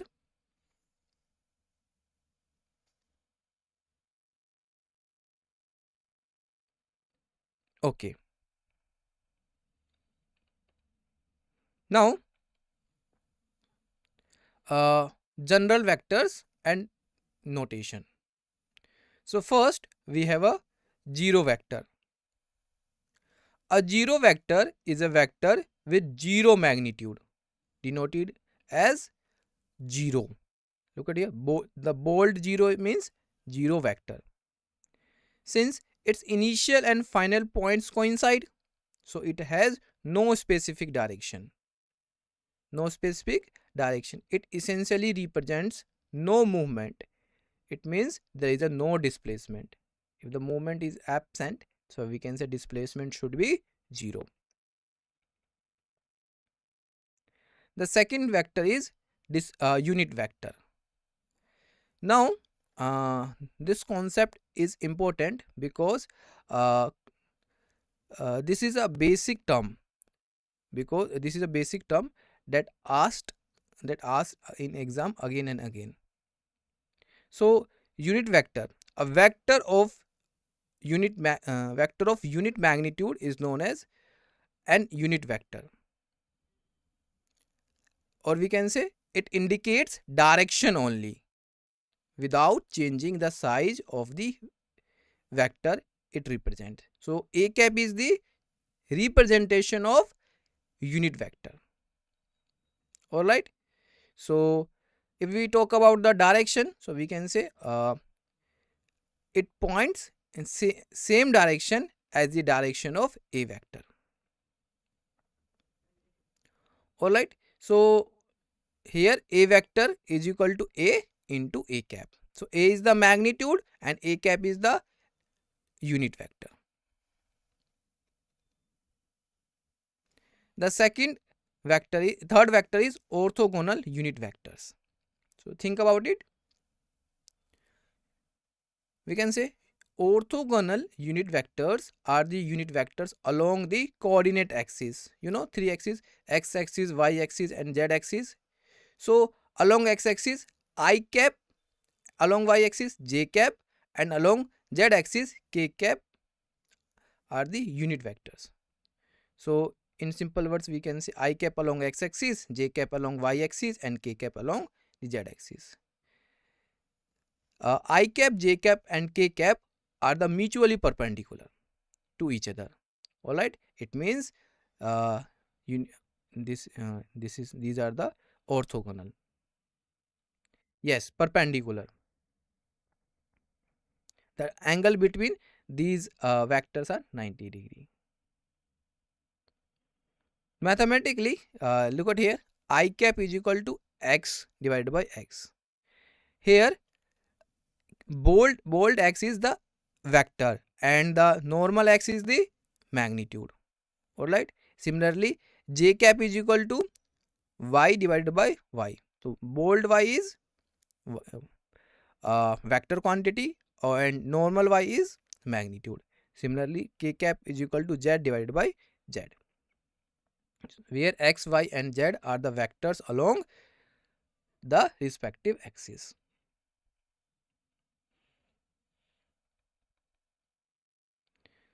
You can see in the diagram, look at here, the three orthogonal unit vectors I cap, j cap and k cap are represented along their respective axes. So I cap along x axis, j cap along y axis and k cap along z axis. So from this figure, it is clear that they are mutually perpendicular. If they are mutually perpendicular, so we can say these vectors are orthogonal unit vectors. Yes, the magnitude of the unit vectors is 1.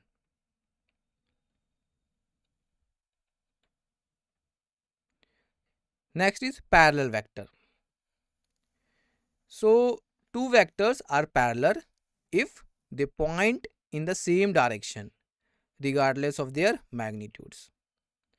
Their directions are either exactly same or exactly opposite, but the magnitude can be different. All right, parallel vector means they point in the same direction. Next is anti-parallel vectors. Two vectors are anti-parallel when they have opposite directions. Suppose we have a vector. The direction of a vector is in north and the direction of b vector is south. So both are opposite. So we can say these vectors are anti-parallel vector. The direction of these vectors are having opposite direction. So we can say these are the anti-parallel vectors. Mathematically, we can say one vector is a scalar non-zero negative multiple of other, like vector b equal to k into vector a, where k is the scalar quantity and k is less than 0, negative and non-zero. Next one is collinear vector. A collinear vector is a vector that lies on the same straight line as another vector. Alright, so these are the just information about the vectors or type of vectors, we can say shortly. Type of vectors which is helpful in the exam. Alright, so a collinear vector is a vector that lies on the same straight line as another vector. This means their directions are either exactly same or exactly opposite. Collinear vectors act along the same line. This means one vector is a scalar multiple of other. The scalar can be positive or negative. Next one is coplanar vector. A coplanar vector is a vector that lies on the same plane as other vectors. In simpler terms, if multiple vectors can all be drawn on a flat surface without bending or twisting, they are coplanar. Next one is equal vectors. So think about it. So equal vectors are vectors that have both the same magnitude and same direction. This means if you place the tail or tail of one vector at the head of another, they will perfectly overlap. For example, suppose two force arrows pointing in the same direction with the same length represent equal vectors. Look at here. As shown in the figure, two vectors having same magnitude, A vector and B vector. Okay, Chandan, Manisha, look at here. We have two vectors, A vector and B vector. The magnitude of A vector is equal to the magnitude of B vector, but their directions are not same. Alright, so we can say these vectors are not equal. Yes or no? Equal vector means magnitude and directions should be same. Alright. Now we will discuss laws of vector addition. You know, triangle law of vector addition, parallelogram law of vector addition. So firstly, we will discuss about the triangle law of vector addition. Alright, listen carefully, everyone.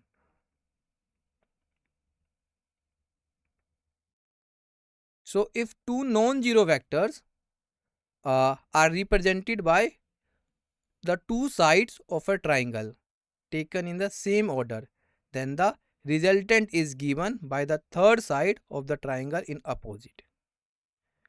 How we can visualize it? So look at here. Suppose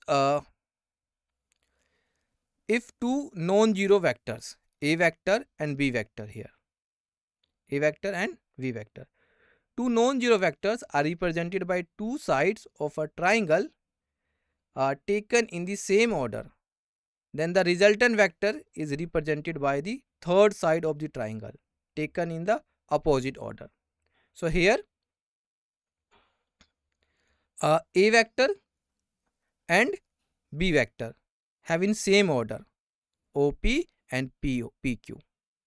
Alright, but the resultant vector is OQ, R equal to A plus B.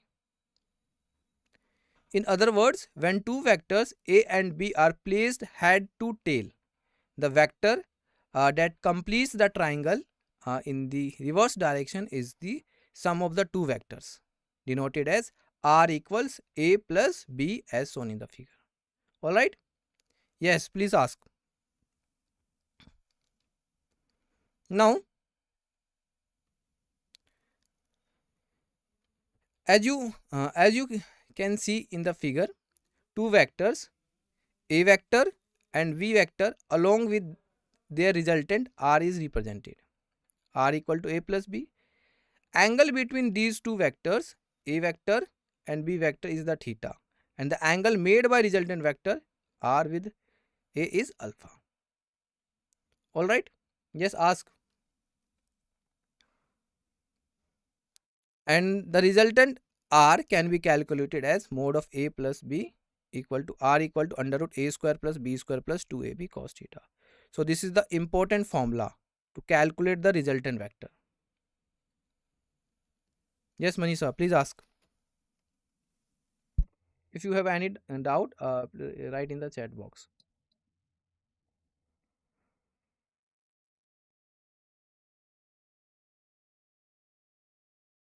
If resultant r makes an angle alpha with a, then tan alpha equal to b sin theta divided by a plus b cos theta. Clear? Clear, Manisha, Chandana? The doubt is clear? The concept is clear?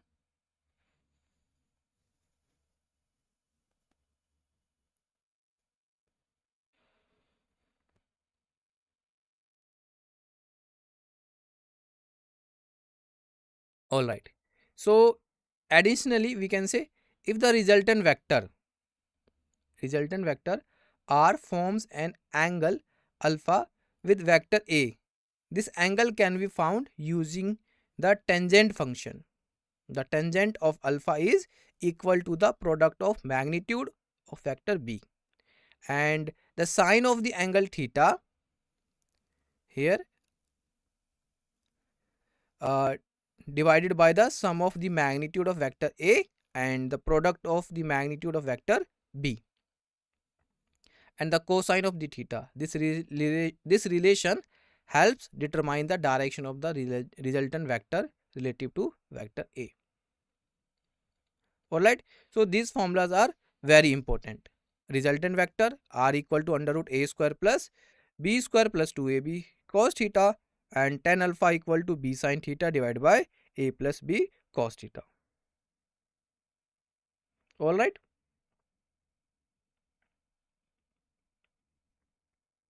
The second rule is parallelogram law of vector addition. Alright.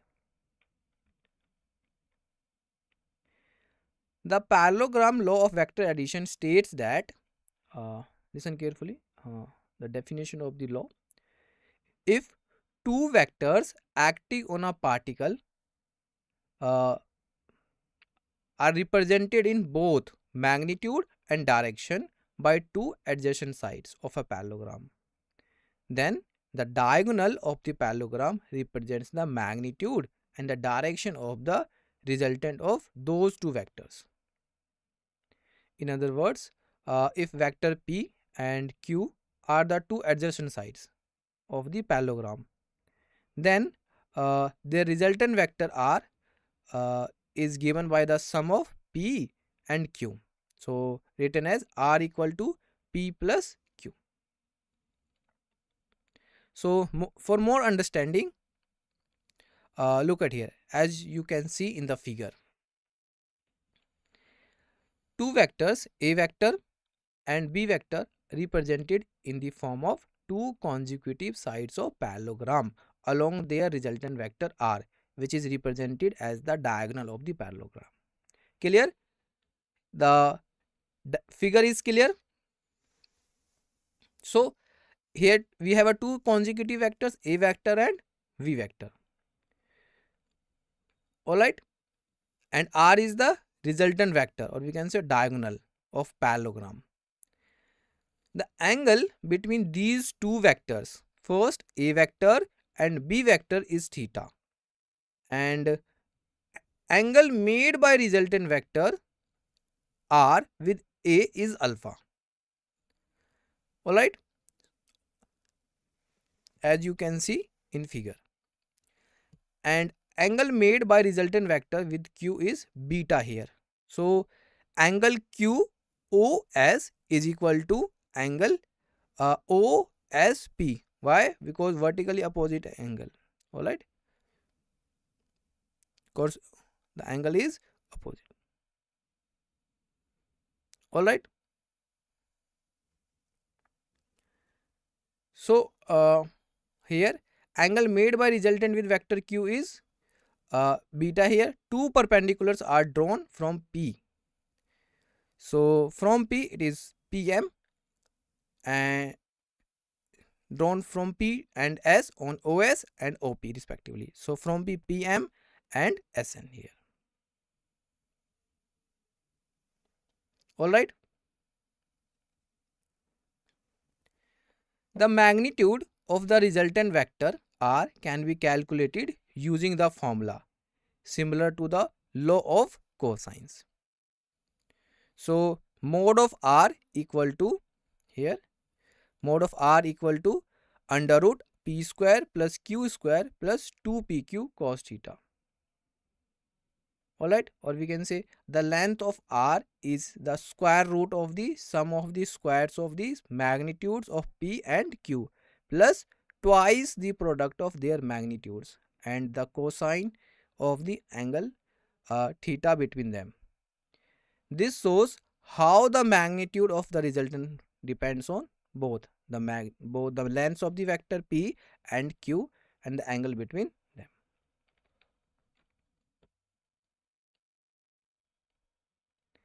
Additionally, the direction of the resultant vector is described by the angles alpha and beta, which are the angles that the resultant makes with vector P and Q respectively. The tangent of angle alpha is equal to the product of magnitude of vector Q and the sine of theta divided by the sum of the magnitude of vector P and the product of Q and the cosine of theta. Alright. Similarly, the tangent of angle beta is equal to the product of the magnitude of vector P and the sine of theta divided by sum of the magnitude of vector Q and the product of P and the cosine of the theta. These relationships helps determine the direction of the resultant vector relative to the two original vectors. So here the important point is what? Think about it. Here we have the formulas are very important here. Alright.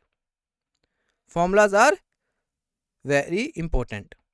Tan alpha equal to Q sin theta divided by P plus Q cos theta and tan beta equal to P sin theta divided by Q plus P cos theta. Clear? Everyone?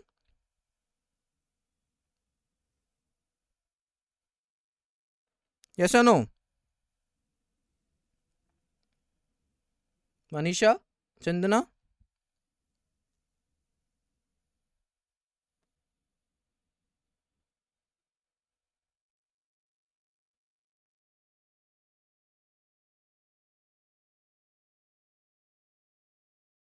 Clear or not?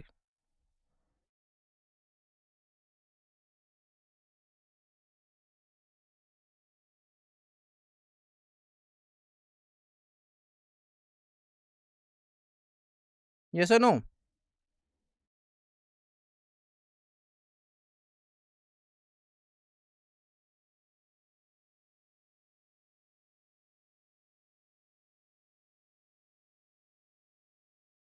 So these formulas are very important.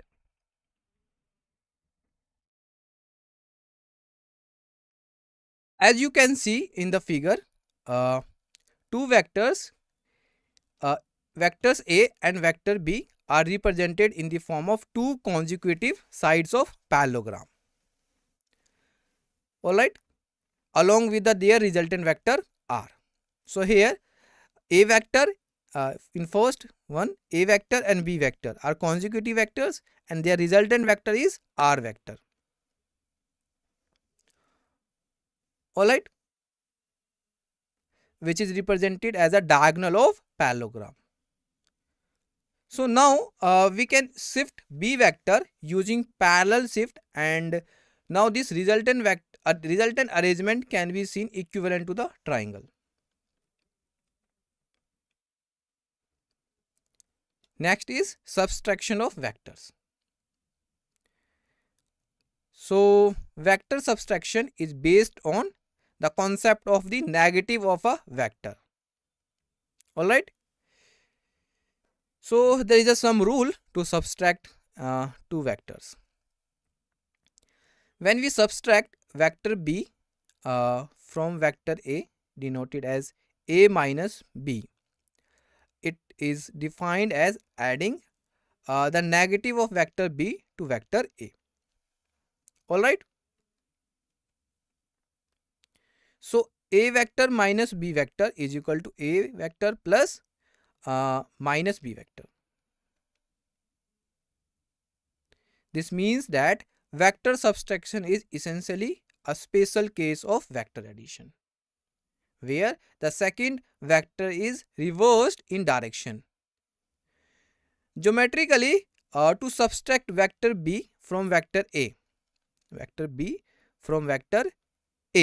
alright, look at here. We reverse the direction of the vector b and then add it to vector a as represented in the figure.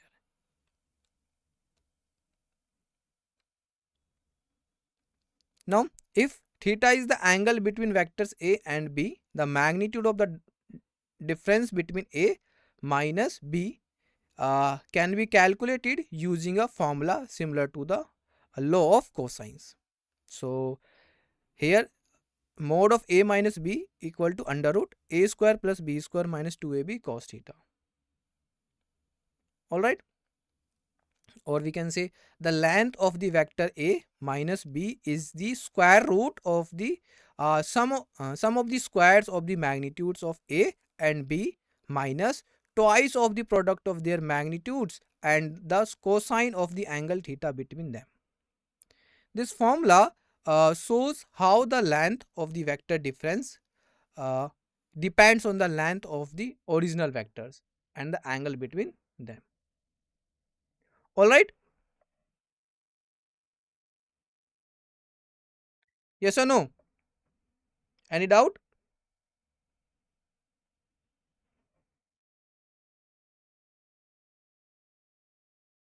Yes or no?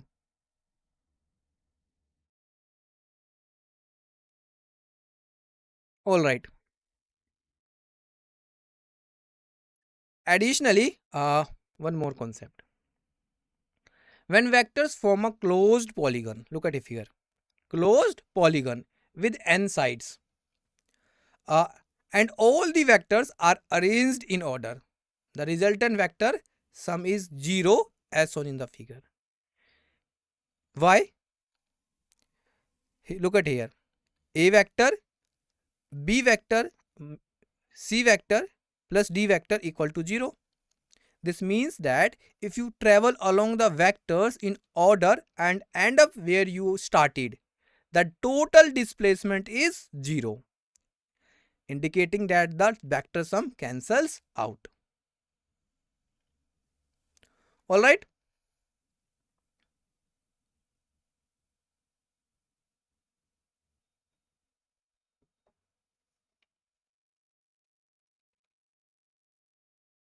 Now, multiplying or dividing a vector by a scalar results in another vector.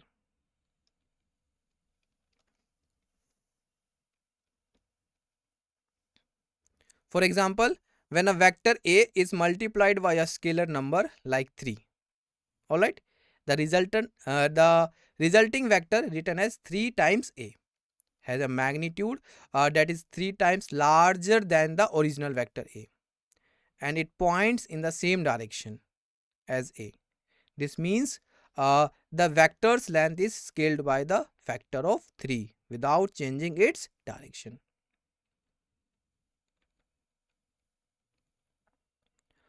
On the other hand, if a vector a is multiplied by a negative scalar such as -3, the resulting vector written as negative 3 times a also has a magnitude 3 times that of a, but it points in the direction opposite to a. Alright, this the negative sign in the scalar reverses the direction of the vector while scaling its length by the magnitudes of the scalar. Thus, scalar multiplication changes the size of vector and depending on the sign of the scalar may reverses its direction. So these are the important concepts. Now we will discuss the scalar or dot product and its significance in vector mathematics. So please note down every formula because these are the important for the exam. Sometimes question directly asked from these concepts. The scalar product, also known as the dot product of two vectors, a vector and b vector. All right. Oh, if we define, so we can say the as the product of magnitudes a and b multiplied by the cosine of the smaller angle between them. This means that to find the dot product, you multiply the magnitude of vectors by the cosine of the angles they form with each other. Mathematically, the dot product of a vector and b vector equals the magnitude of a times the magnitude of b times the cosine of the angle theta between them. So look at here, dot product a dot b equal to ab cos theta. So dot product signifies the effect of one vector along another as represented in the figure. So the projection, there are two vector, a vector and b vector. So the projection of one vector is taken along another vector. For example, projection of b vector, that is b cos theta, is taken along a vector, and product of magnitude of a vector and the projection of b vector, b cos theta, represents the dot product of two vectors, which signifies the effect of one vector along another. All right. The dot product has several important properties. We will see each one by one. First, it is commutative in nature, that a dot b equal to b dot a. Second, the dot product is distributive over vector addition. So the dot product of a with the sum of vectors b and c equals the dot product of a with b plus the dot product of a with c. Additionally, when you take the dot product of a unit vector with itself, suppose I cap dot I cap, j cap dot j cap, k cap dot k cap. Alright, such as the unit vectors in x, y or z directions, the results is 1 because the angle between two identical vectors is 0 and the cosine of 0 degree is 1. Alright, so these are the here this is the important concept or basic concept. What is the use of this concept? Because without this concept you cannot be solve your questions based on the product of vectors.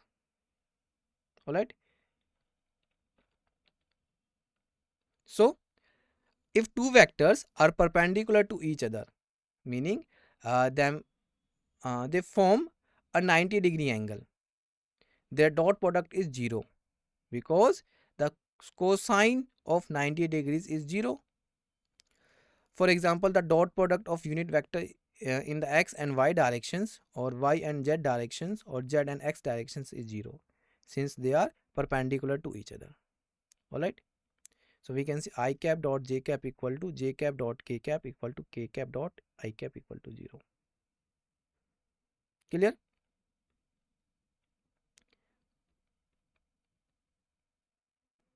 Now product of vectors. The vector product of two vectors a vector and b vector written as a cross b results in a third vector c. So c equal to ab sin theta. The magnitude of this vector c is calculated by multiplying the magnitudes of a and b by the sine of the smaller angle between them, denoted as theta. Alright. So the magnitude of C equals A times B times sine theta.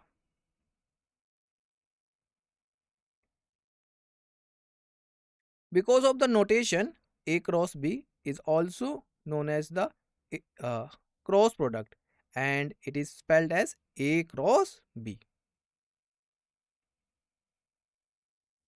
Properties of cross product. Vector or cross product of two vectors gives the vector quantity. One important property of the cross product is that it is not commutative, meaning A cross B is not the same as B cross A. In fact, A cross B equals the negative of B, which means switching the order reverses the direction of the resultant vector. Next one is the cross product is distributive over addition. So A cross the sum of B and C equals A cross B plus A cross C.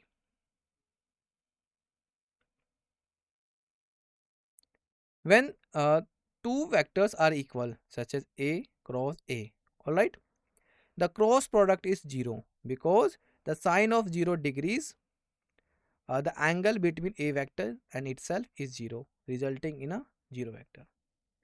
So the properties of cross product is clear. Others and Manisha, Chandana.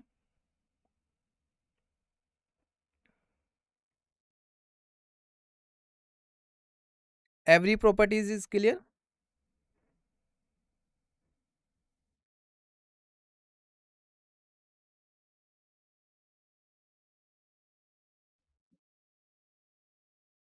All right.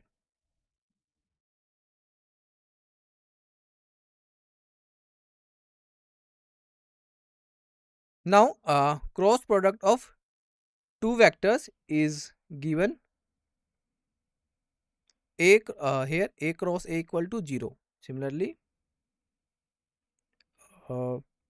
I cap cross I cap equal to 1 into sine 0 degree, n cap equal to 0, j cap cross j cap equal to 1 cross sine 0 degree, n cap equal to 0, and k cap cross k cap equal to 1 cross 1 into cross sine 0 degree, n cap equal to 0. So this applies to the unit vectors along the coordinates axis as well. The cross product of any unit vectors with itself is 0 because angle between the same unit vectors is 0 and the sign of 0 is 0.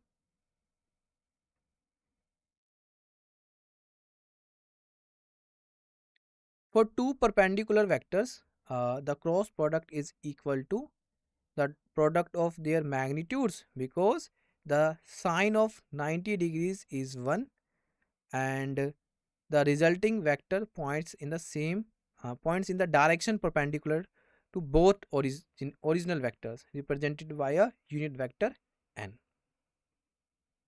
All right.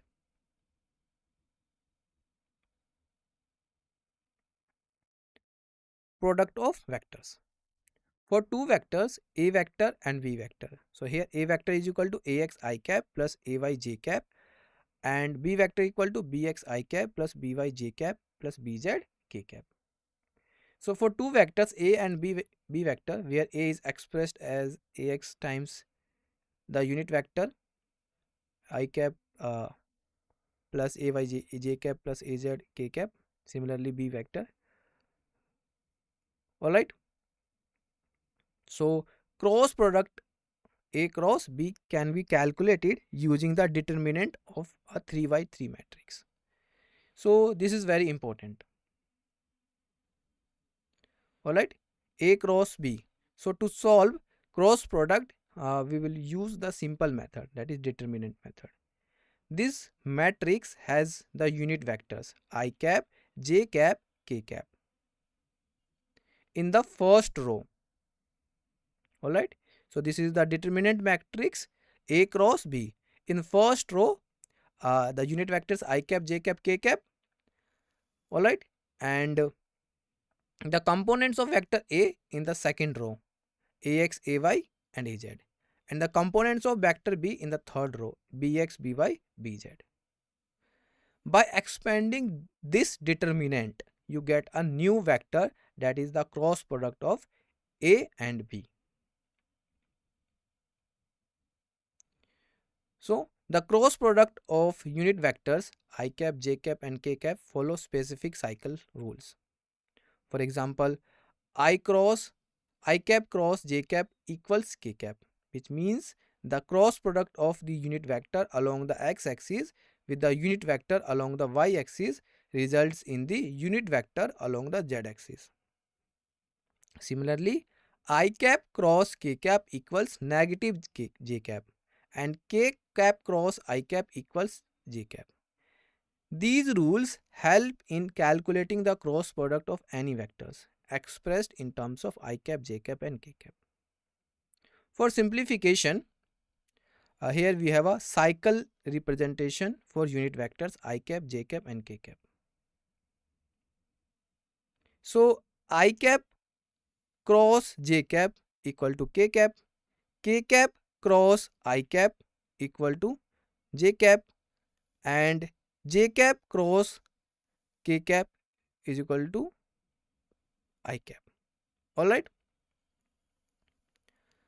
Additionally, the vector triple product involves the cross product of a vector A with the cross product of vector B and C.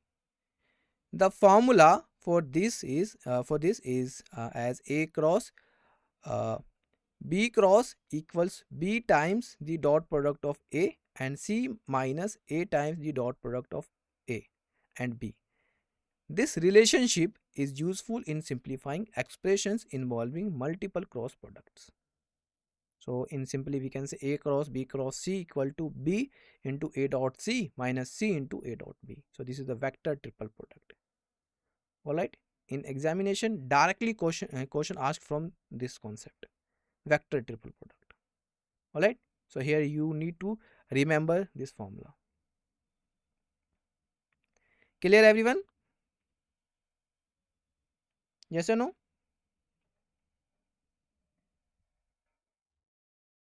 Alright.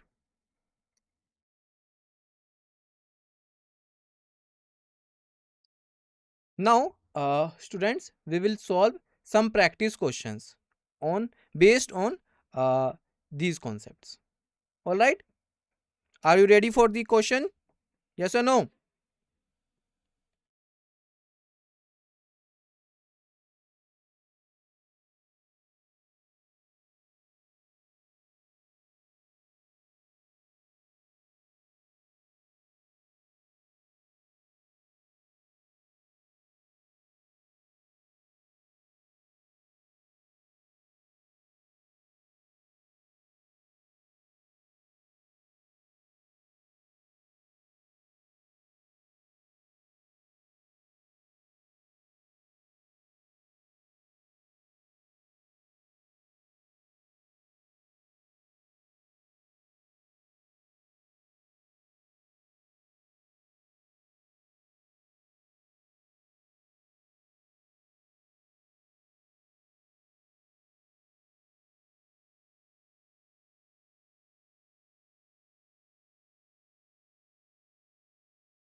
Now, students, here we will solve some practice questions based on motion in a plane.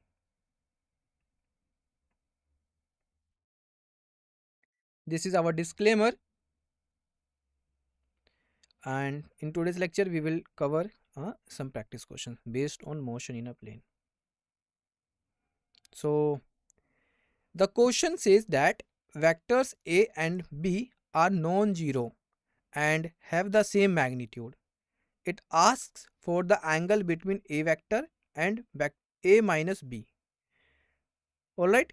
So here the given two vectors with equal length, and you need to find the angle between one of them and the result of subtracting the other from it. So given options, option A 0 degree, option B 90 degree, and option D 180 degree, and option D dependent on the orientation of A vector and B vector. So which option is correct? Think about it and please try to solve this question. Yes, everyone.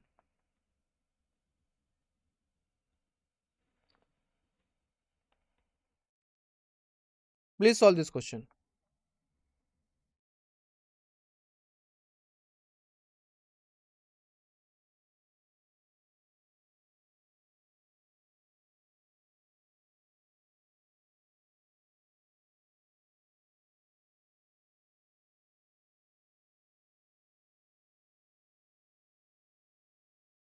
Which one is correct?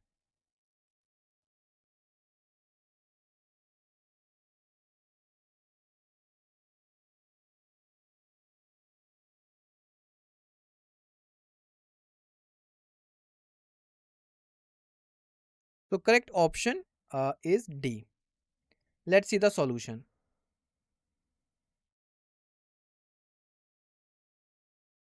If two vectors A vector and B vector have equal magnitudes and the angle between them is theta as represented in figure. Look at here. We want to find the angle between A vector and A minus B vector. The vector A minus B, A vector minus B vector is formed by subtracting B vector from A vector. So the angle alpha is between vector A and A vector minus B vector as shown in the figure. Therefore, the angle alpha is the half of the angle between A vector and negative of B vector. Since A vector and B vector have same magnitudes, angle between A vector and negative of B vector is 180 degree minus theta as represented in the figure. Also because angle between B and negative B is 180 degrees, so the angle between A and A minus B turns out that is angle is 180 degree minus 0 degree by 2, or equivalently 90 degree minus theta by 2. This shows that the angle between A and A minus B depends directly on theta between A vector and B vector. As theta changes, the angle between A and A minus B changes accordingly, which helps us understand how vector subtraction affects direction. Alright, good. Good, Harim Ganguly, your answer is correct. Good. And let's see next question. A vector having magnitude of 30 unit makes equal angles with each of the x, y and z axis. The components of the vector along each of x, y and z are what? So which option is correct? Option A 10 root 3 unit, option B 10 divided by root 3 unit, option C 15 into root 3 unit, and option D 10 unit. So here we need to find the magnitude of the components of this vector along each of the x, y and z axis. Please solve this question. And which option is correct? Tell me. Yes.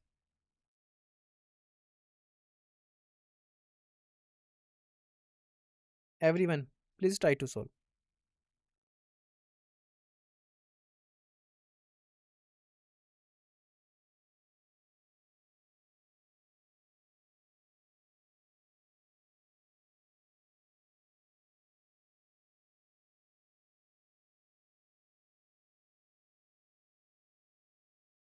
Which one is correct?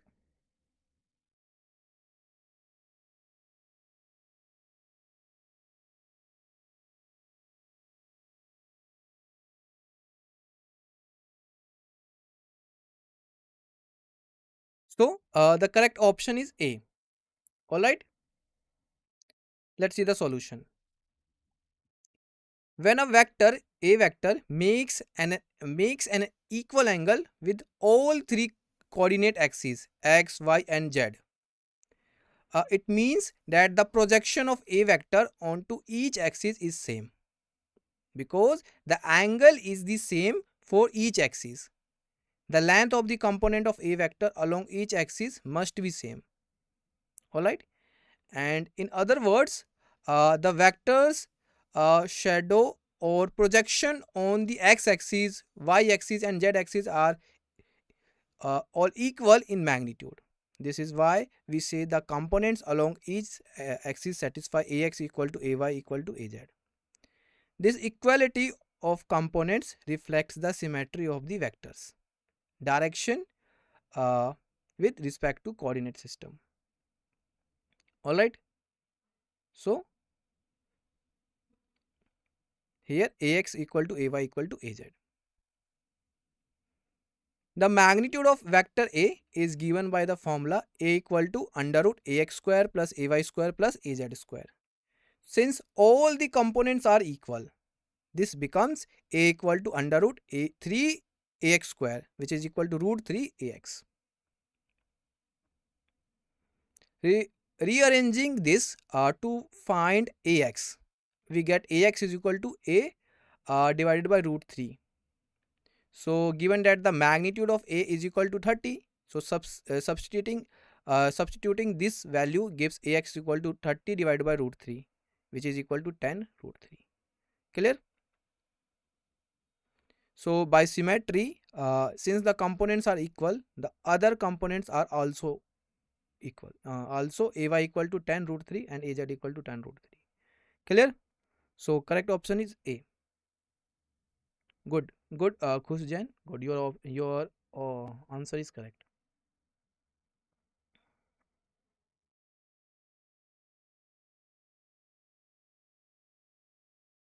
Now, are you ready for next question?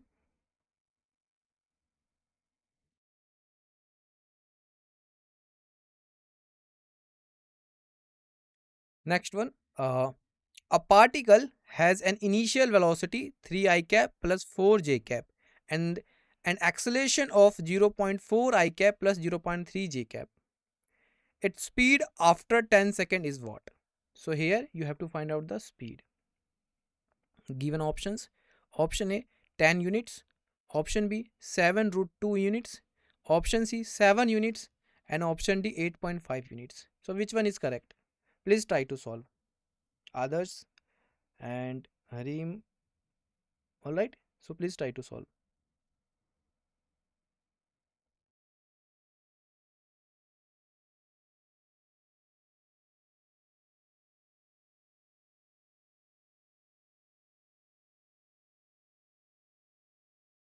Which one is correct?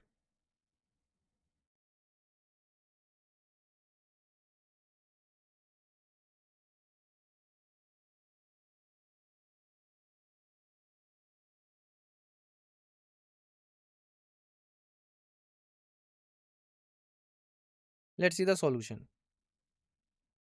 So option B is correct.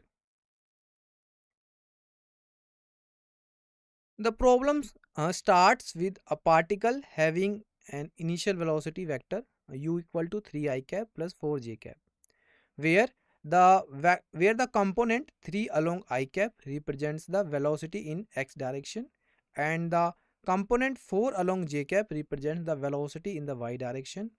The particle is subjected to a constant acceleration a equal to 0.4 I cap plus 0.3 j cap, meaning it accelerates at 0.4 units per second squared in the x direction and 0.3 units per second squared in the y direction. Alright. So to find the velocity after a time interval t equal to 10 seconds, we use the formula for velocity under constant acceleration. So v equal to u plus at. This formula means the final velocity is the initial velocity plus the change in velocity due to acceleration over time. Substituting the given values, the final velocity becomes v equal to 3 I cap plus 4 j cap plus 0.4 I cap plus 0.3 j cap into 10. So multiplying the acceleration components by 10 gives 4 I cap plus 3 j cap, which when added to the initial velocity components results in a final velocity vector. So velocity after 10 second v is equal to 7 I cap plus 7 j cap. Therefore speed v equal to under root 7 square plus 7 square equal to 7 root 2 units. Alright, this value 7 root 2 represents the speed of the particle after 10 seconds, combining both the x and y components of the motion into a single scalar quantity that describes how fast the particle is moving regardless of direction. Alright, so your answer is good, correct, Manisha and Khush Jain. Alright.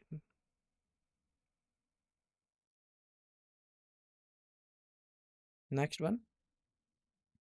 A ball is thrown from the ground with a velocity of 20 root 3 meter per second, making an angle of 60 degree with the horizontal. The ball will be at a height of 40 meter from the ground after a time t equal to what? Given options: option A root 2 second, option B root 3 second, option C 2 second, and option D 3 second. Alright. So which option is correct? Please solve this question. Everyone, you have some time.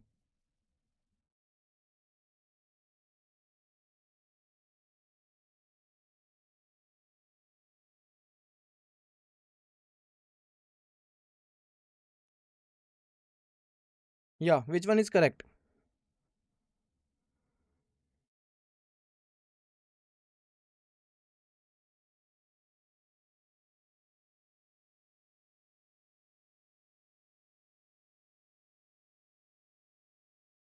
The correct option is C here. Let's see the solution.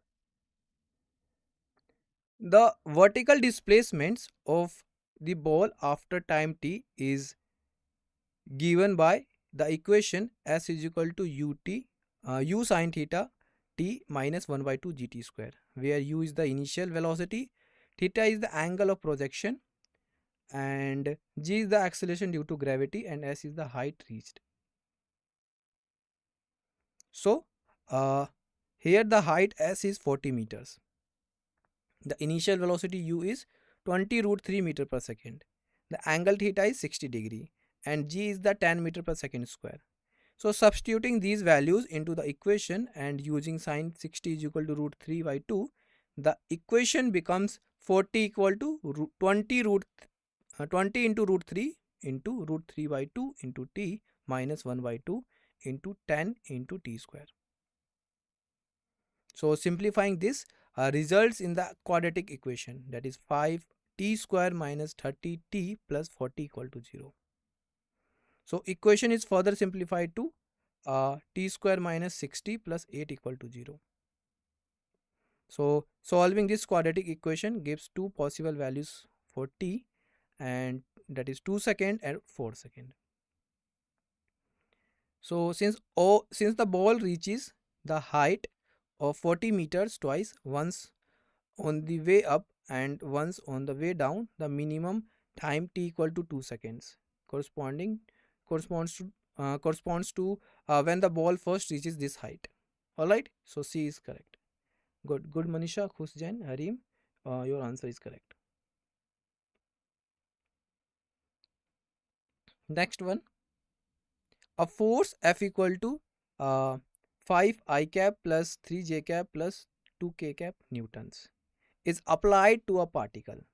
The particle is displaced from the origin to the point represented by the position vector r equal to 2 I cap minus j cap meters.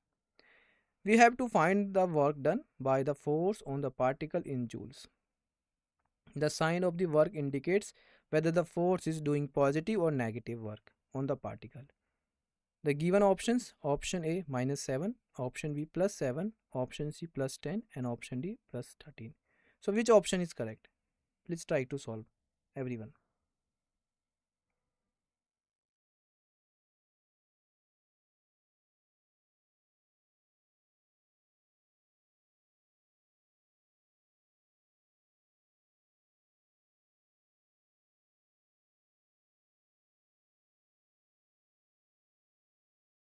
So correct option is B.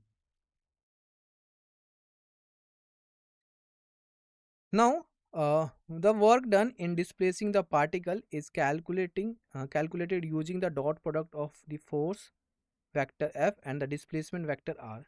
The force is given as F equal to 5 I cap plus 3 j cap and plus 2 k cap, and the displacement as R equal to 2 I cap minus j cap.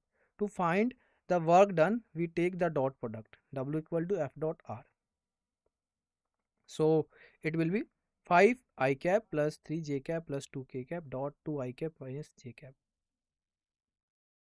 The dot product involves multiplying the corresponding components of the vectors and adding the results. Specifically, multiply the x components 5 into 2 equal to 10, the y components 3 into minus 1 equal to minus 3, and the z components 2 into 0. So adding these values results in W equal to 10 minus 3.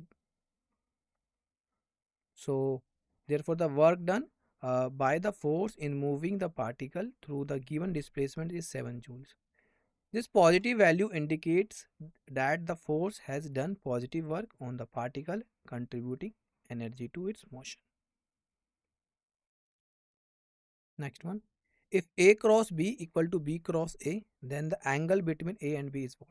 So here you have to find out the angle. Given options: option A pi, option B pi by 3, option C pi by 2, and option D pi by 4. So which option is correct?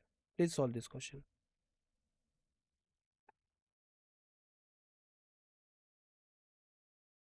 Yes, which one is correct?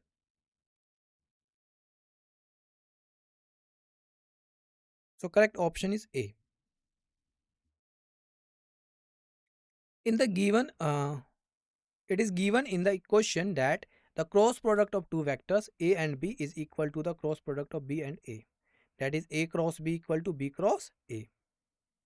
So now after rearranging the equation, we get A cross B minus B cross A equal to 0.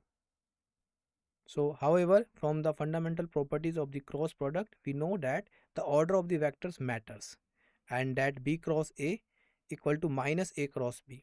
This means that swapping the vectors reverses the direction of the resulting vector and changes the sign.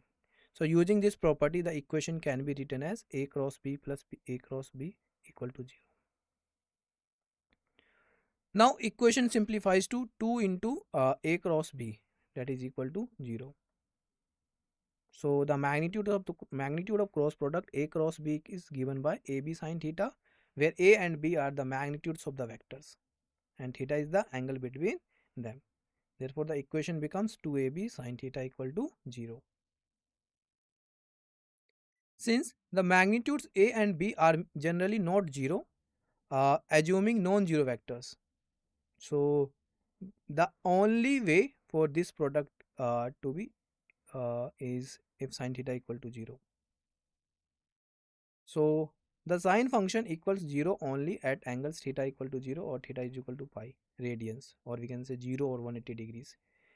These angles correspond to vectors that are either perfectly aligned in the same direction, parallel or exactly opposite, or we can say anti-parallel. Alright?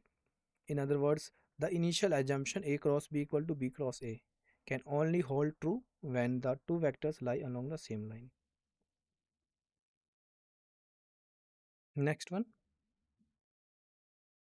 Yeah.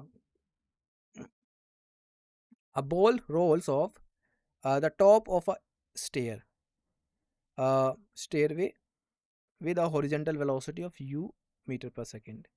If the steps are h meter high and b meter wide, the ball will hit the edge of the nth step, where n is what? Given options: option A 2hu divided by gv square, option B 2hu square divided by gv square, option C 2hu square divided by gb, and option D GB square. So which option is correct? Think about it.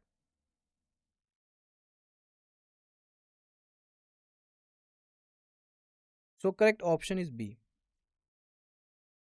Suppose the ball lands on the nth step after a time t seconds. Alright. So vertically the ball falls distance equal to the total height of n steps, which is n cross h. The vertical motion is influenced only by gravity. So the vertical distance fallen in time t is given by the equation uh, here for free fall. The equation for free fall nh is equal to 1 by 2 gt square. Mark it as equation first.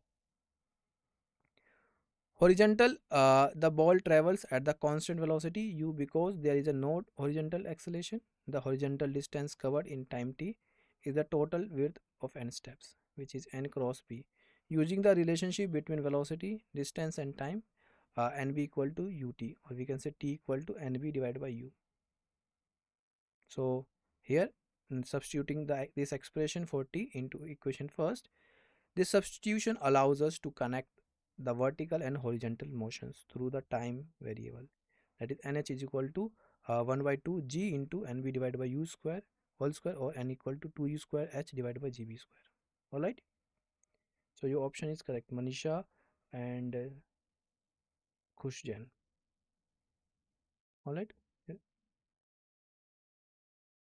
Clear? The solution is clear? Everyone?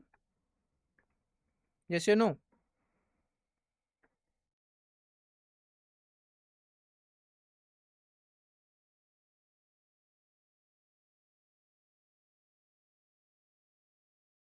So are you ready for next question?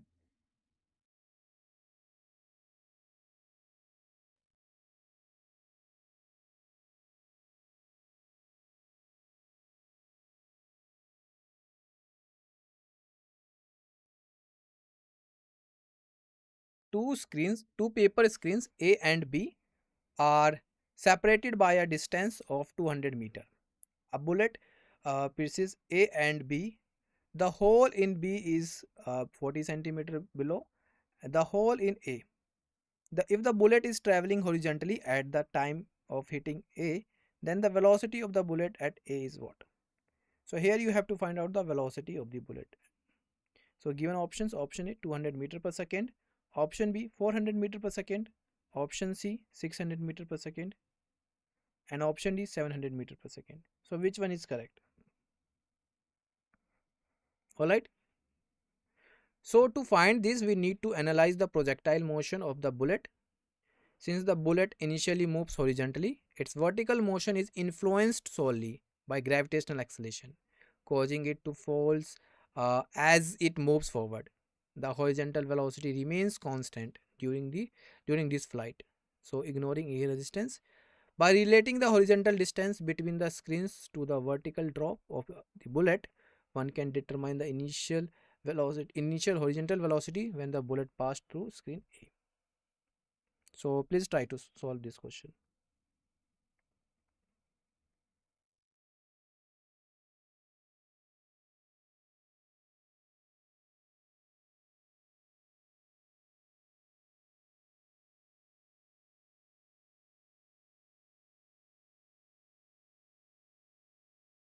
Let's see the solution.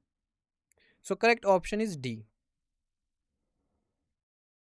The bullet travels horizontally with an initial velocity u when it passes through screen A. The two screens A and B are 200 meters apart. So the horizontal distance the bullet covers between the screens is 200 meter as shown in the figure. Alright. So bullet covers 40 centimeter vertical distance while going from A to B.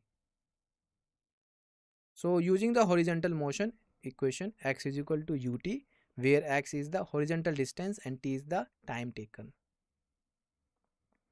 After substituting the values, we write 200 equal to ut, or we can say t equal to 200 by u. So meanwhile, due to gravity, the bullet falls vertically as it travels horizontally. The vertical displacement between the holes in screens A and B is 40 centimeter. or we can say 40 by 100 meters. The vertical motion is described by the free fall equation y equal to 1 by 2 gt square. So substituting the vertical displacement y equal to 40 divided by 100 meter and gravitational acceleration g equal to 9.8 meter per second square, and using the expression for time t equal to 200 by u, we get 40 divided by 100, which is equal to 1 by 2 into 9.8 into 200 divided by u whole square. So solving this equation for u gives the horizontal velocity of the bullet as screen A. The solution yields a velocity of u is equal to 700 meter per second, meaning the bullet was traveling at this speed horizontally when it pierced screen A. Alright, so D is the correct.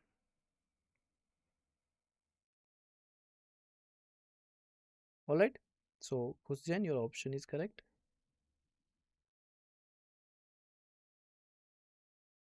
Thank you for your attention. I hope the lecture is very helpful for you. Yes or no? I think all questions are clear.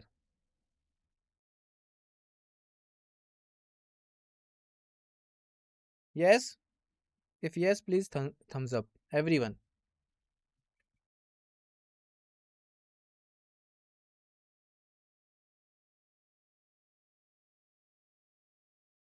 Clear?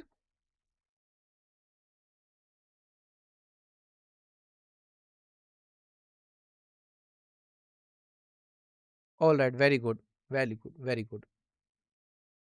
So, in next class, uh,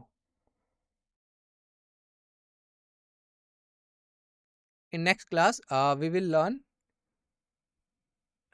motion in a plane part 2. All right. And if you have any doubts related to concept, related to question, please visit a forum or doubt session. All right.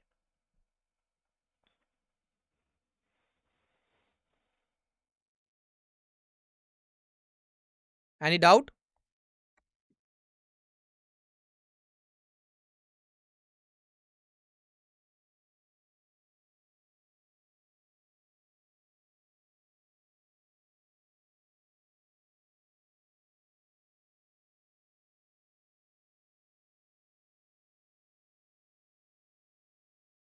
Any doubt? All right. Thank you. And thank you for your attention.